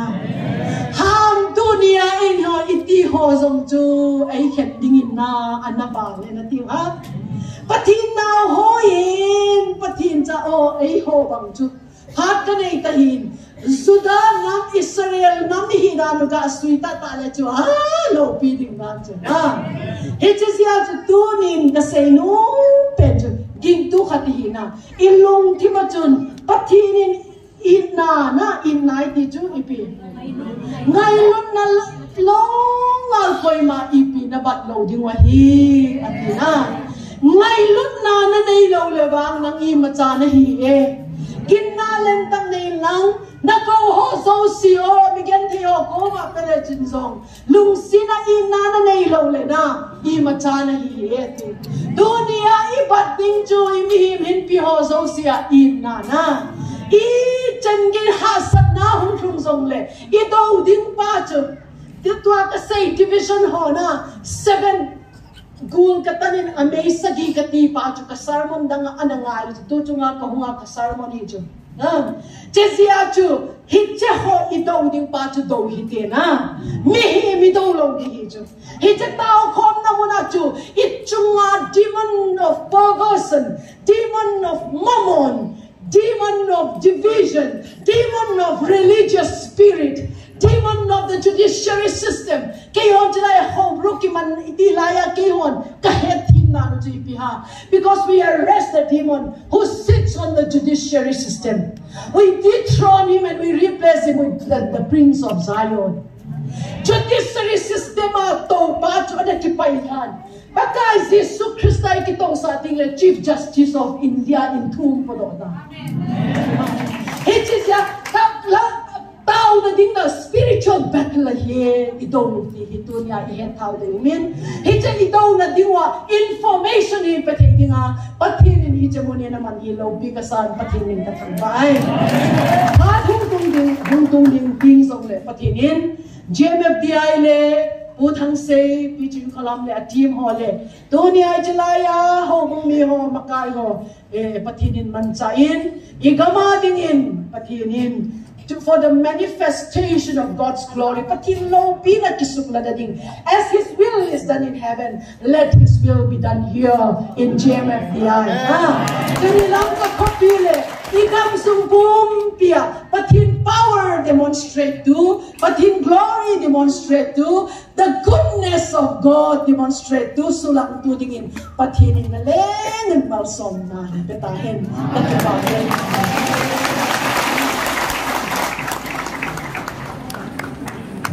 Hallelujah, Simha. Nura mi say so kami nakatauna ka din do sa san. Oi lai ham khana kia ma ki thuhan na le. Tiya ma ki pai tara ren ga la ka tha nom be san. Ke le ke ki mu bang khun ka ki ya ren ka tha nom wa le. Ei pau san ni ka so sei do the na lai le ki chi di sa di le. Thiên là cao và con hết thần thiên in này nào, in số là họ có câu là ra nó gặp beng ra gì mình gặp bấy cầm tàu, tiếng đó thằng cầm ra rồi, không cả đi tới bao ngày lâu rồi chỉ cái ngày khóc lâu thì là sắm bể sẽ, mà rằng là chỉ cả không cả thun bể sẽ thì là không chịu cái tiền như tiền mà hết, mà anh giống thì hiện ai cái một tụ buồn. Phone YouTube họ rằng aki hà luôn man phụ này vàng chân đi khát chung mi tam tùy hình in thật rồi hiện nó chỉ nuôi hình này hiện nằm chỉ tìm nó cho xây nên thật rồi YouTube Facebook họ bắt cho họ lúc rằng là si kia chỉ nó phải kitab này nó phải lúc rằng cả luôn nôm gì quan đây lấy cái kisim riêng thắt xịn đâu chân đọc luôn nó rồi đi điểm kiến hình à ta cắt chín cái này là ra này khá nên nó ngã khá nên ăn đầm luôn cái này mình thì luôn là cả nó cũng phải in thật hết chứ nuôi là gạo mì hi nó không khá là vàng in và thì nó hết thì among po ta san ho je kit na ta ka ti kit en kya ho koi mang ki ta san the de lo koi ma jang sei phara ki ya the de lo ka ga nga ya hi le ama na sei bang chan ka ki zamin taw na pumin ka ngai jing ka lang pung thong dan ka hi evangelist mo hong thong ki lup tang pi na ha am then taw na ta thua mi thu sei khat ka ngai ha ka the ama sei bang chan pathina kon ka lung je ma hi chen ha ga thu gu mu chit na le satan ho to the na ha ga wa he khan the na ne ti ka mu chun ka ki pa be san pathin ka thang ba It's a champion of number of group makan thumta na hele in pevin. Such a direct is our phone couple, but a mask of waiting katas and gate abang. No one taking like a make him amute katil. Amanzong, we left mountain in pin, kakipa mama zing. Tuni in Punkan, yes, in mountain, I keep hot point. In Sunanga hot and high kakan even when that part of the CS and Totally. Short time say Sadi will have even. As you to patin to him a kitchen table. Gamdama patin Nikato to Hilaya is a thing like hello himself. Adam's on Kata Honompun. Amunamuna Satan Hong Kikana. Azori can side pan and the minute to him and side pan. Eagle Luna, his Vahaga Honki Manjiho. He tells you to cut in Dorman ahead. I told you, I say, Chiliza, Chilamat to say, it is you with all. I Chilamat to her, me hopatini hosa, to her own to little Lamacum Dolan to say Pale. Chiliza, Chilao Gopro, to say, it is you, can't be a cello. Do not know the minute say, Tata in Nampidi Vindam Nasuan. Nampidi Vindam Nasuan. Utapanga Bible Kikisela Nomta, Hallelujah, Koran Sunsima, Peter Sunsimla, Hebe Matsamlo. Hagauti Lohoki Hena, even here Gikipoa.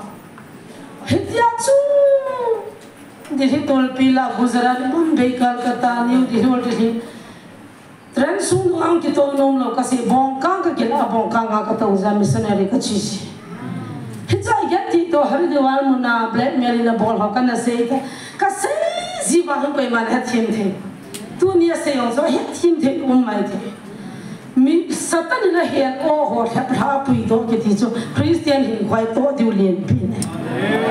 Satan chuna kan lo le satan na hian kha chuna gu to thelo. Tu ni nan tanan say Baby Christian hon. It's a mutual head low and in Patin Katanga. He didn't like them to say he.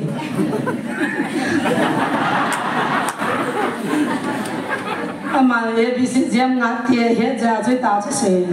Here, Jam Coca is in a poison.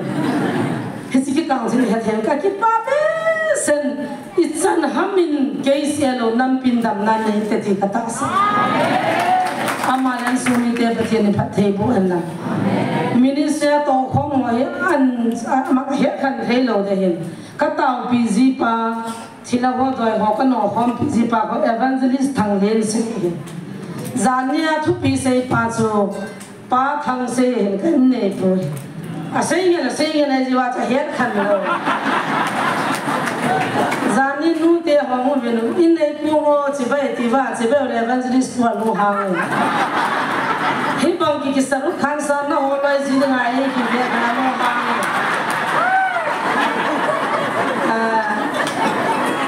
police got hunging, in the SI Park hunging. Ama to Tiba were given Nene Pa Matula, a no hang cake. Palestine side that Gaibang Kinalan ho to insay Joatin, Aluham Gayen. Katapa Kato, Metaka Tikila, Nande Putu, Nane Yosia, Canadian, the Vietican. Canuto Kihata Potatic. I have a hair kills you in. Madame Long to confuse she had a head. Kato Pompi Papu Golhang Tanglen say. Can they put it tongue say? Can't say can hint. Hang.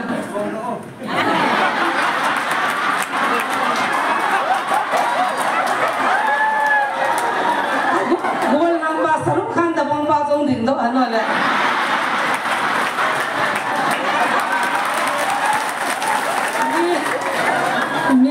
mà dòng phải là ngày phải là cái sự học lại tại ra cho u bắt đàn anh siêu là rồi là nó bôi đấy gian na thua xe à lúc hàng ta bằng ba cái này bôi cái chân gian này hậu mà cho đang thằng chính xây là cái cho khai cho lần sau bỏ họ chân xây ngàn hết sipai training ipiaki bonem China ni de cái chân training ang sipai training ki tham de aman jong chi ba sa ke jong chi ka sai bang ka ki bol han phun na he ti chana chane ki tham ma tu ni he inung gel le nu le mi ti in sung wa lu chu an na to an se chen ka hulang chu kan ngai ka thau no ma chu tha ding ma ting ai ki gu jing ke ba nga chu tu jing ka mi hing khat mi khat tha go na a ha dan thu che ki ho bun ta ko ti ke pasangan chang som bu mi ning tha go ni wa chu I tin te ta na yal ve ka ti wai bu zwa len I pi di dong che ho pen ta cha ti amai WhatsApp YouTube mang dem na chang lo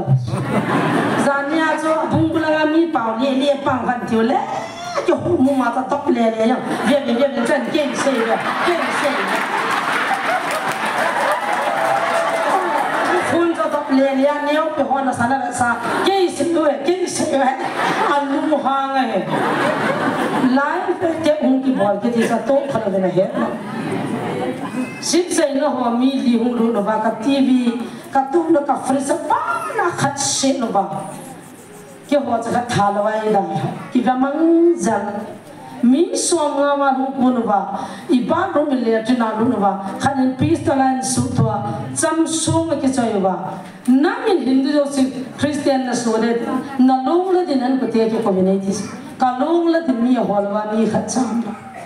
am hi manipur la nga mo be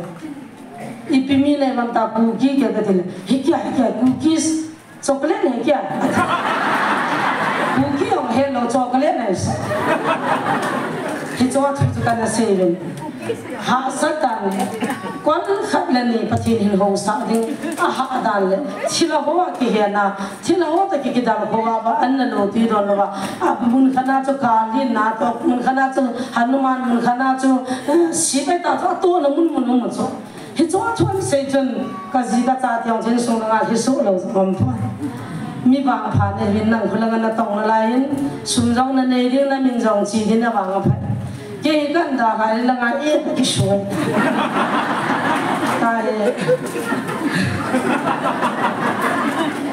cái liên quan là cái dấu xiêm cái trái cái mình dấu xiêm cái trái còn là ngay sân đây ni riêng cả tiếng là đi vô sana ko sari hi chân sana cái gì sana bilba sumyang na san dấu ăn chơi diu pakai hậu na chúng mình ấy cái copy hết chứ vai hậu lắm cái hoàn mai chăm lòng nó chạy lâu điêu học xong lòng nó pi lâu điêu thì vào hết chứ vai thu lắm mà tận lâu rồi hi insan là tiếng Ả Đào này hi sao ấy đẹp nã này vậy cái tàu bia đầm hồ lệ à pin thả hồ lệ bắt thiên cái hồ sa hồ lệ cái bùi pi hồ à lô đó cho cái nét tiếng Ả lô mẹ thì anh xây đó chân bắt thiên cái thằng vậy cái xây ngầm pon cái xây ông cái xây thế xây vang vang là phật tổ ấy thì cái gì thằng chỉ đi ngang mang đi bộ cái bụi pin là đúng rồi đó mình Adam hoa rồi là dám gì ni khát ni ha cam ăn nô hành long sống ông cái thằng mong tập sáng ni ham khai cà phê cái dân là đi ngang cái số cái pan mai dám xin hong việt cái là hong po Adam một phát là dám gì vậy gam đó là có dám po cái đó mình tu hành đó là chỉ là sáng sớm ngon luôn đi tu hành cái salary कुछ आपको दे दूंगा अतिजीवा अतिजन नदी मंजा कोई हूँ पीजी इसा खाओ ही गम दंगा में पूछे से तेनू रे मियां होदी ताज हगाम मंगी मत जाओ से पतिले हो साजो से कौन हक so my jam A P I बांगा मणिपुर लगा का मीते हगाओ कहीं जाकर आमीन मित सोल पाई हो कहीं जा का सर्विस संग दाल cái kia na thiên tuồng cả chụcวันsẽ đó ra chụcวันsẽวันrong cả chục ngày buổi kiến có sari ông có chục sẽ Sunday đi riêng cả là mình ăn chung không mà điểm gì kilo rong lo hết phát thế nữa cái chỗ chục cần liền na cái liền số cái liền tụi mình cái ticket cái kia làm này thế là rong cái kia làm này phát thế nữa cái chỗ tay lu ngay làm đó hiện chỉ chỗ bao na cái chữ cái bản là tao nó cái bản là cái kia học na bác cái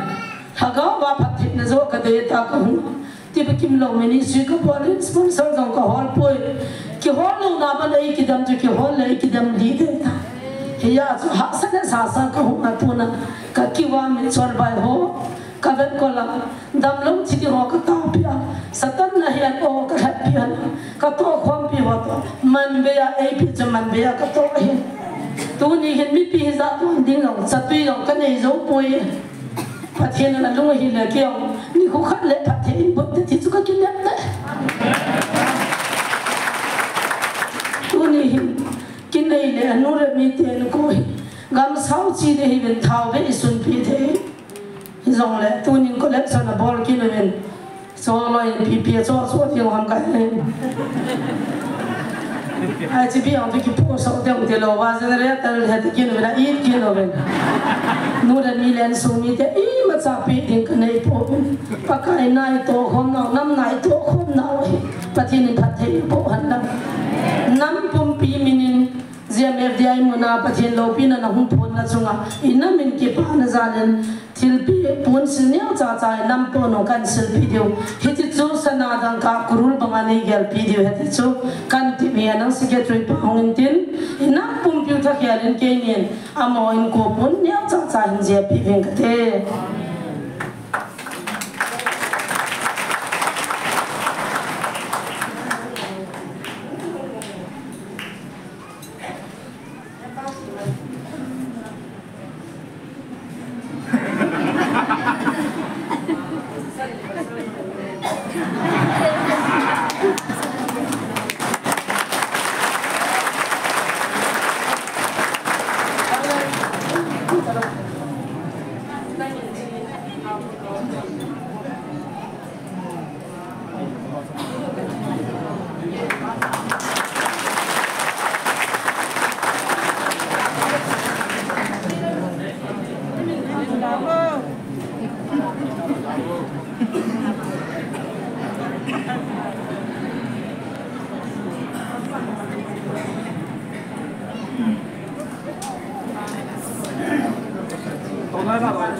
ปังๆมันก็ให้ที่เลี้ยข้าจะเปลี่ยนทิ้งอภัยมีปีจันทร์ตัวความมันโนมินกีปามินจงเล่เวเนสเดย์นี้จิงก้าทุกคนคิดถึงจงที่ตาวนั้นทุกคนเลยตาฮีลำหินสดปนน้ำตาเวสามนากันเล่นกังโปปีดิฮิลังแบงก์ลาปนาตาวน้ำมันหินดันมีอามุลำกาตุยกาบุยน้ำละวะกังทุนกันดิ่งนินตาวก็มันจะมีตัมปีหัวเหอันนั้นหัวหินอินาโฟน่ะไลฟ์ฟ้าเวเป็นนายหัวหินอากำลังหัวหินอมุยันตลอดหิน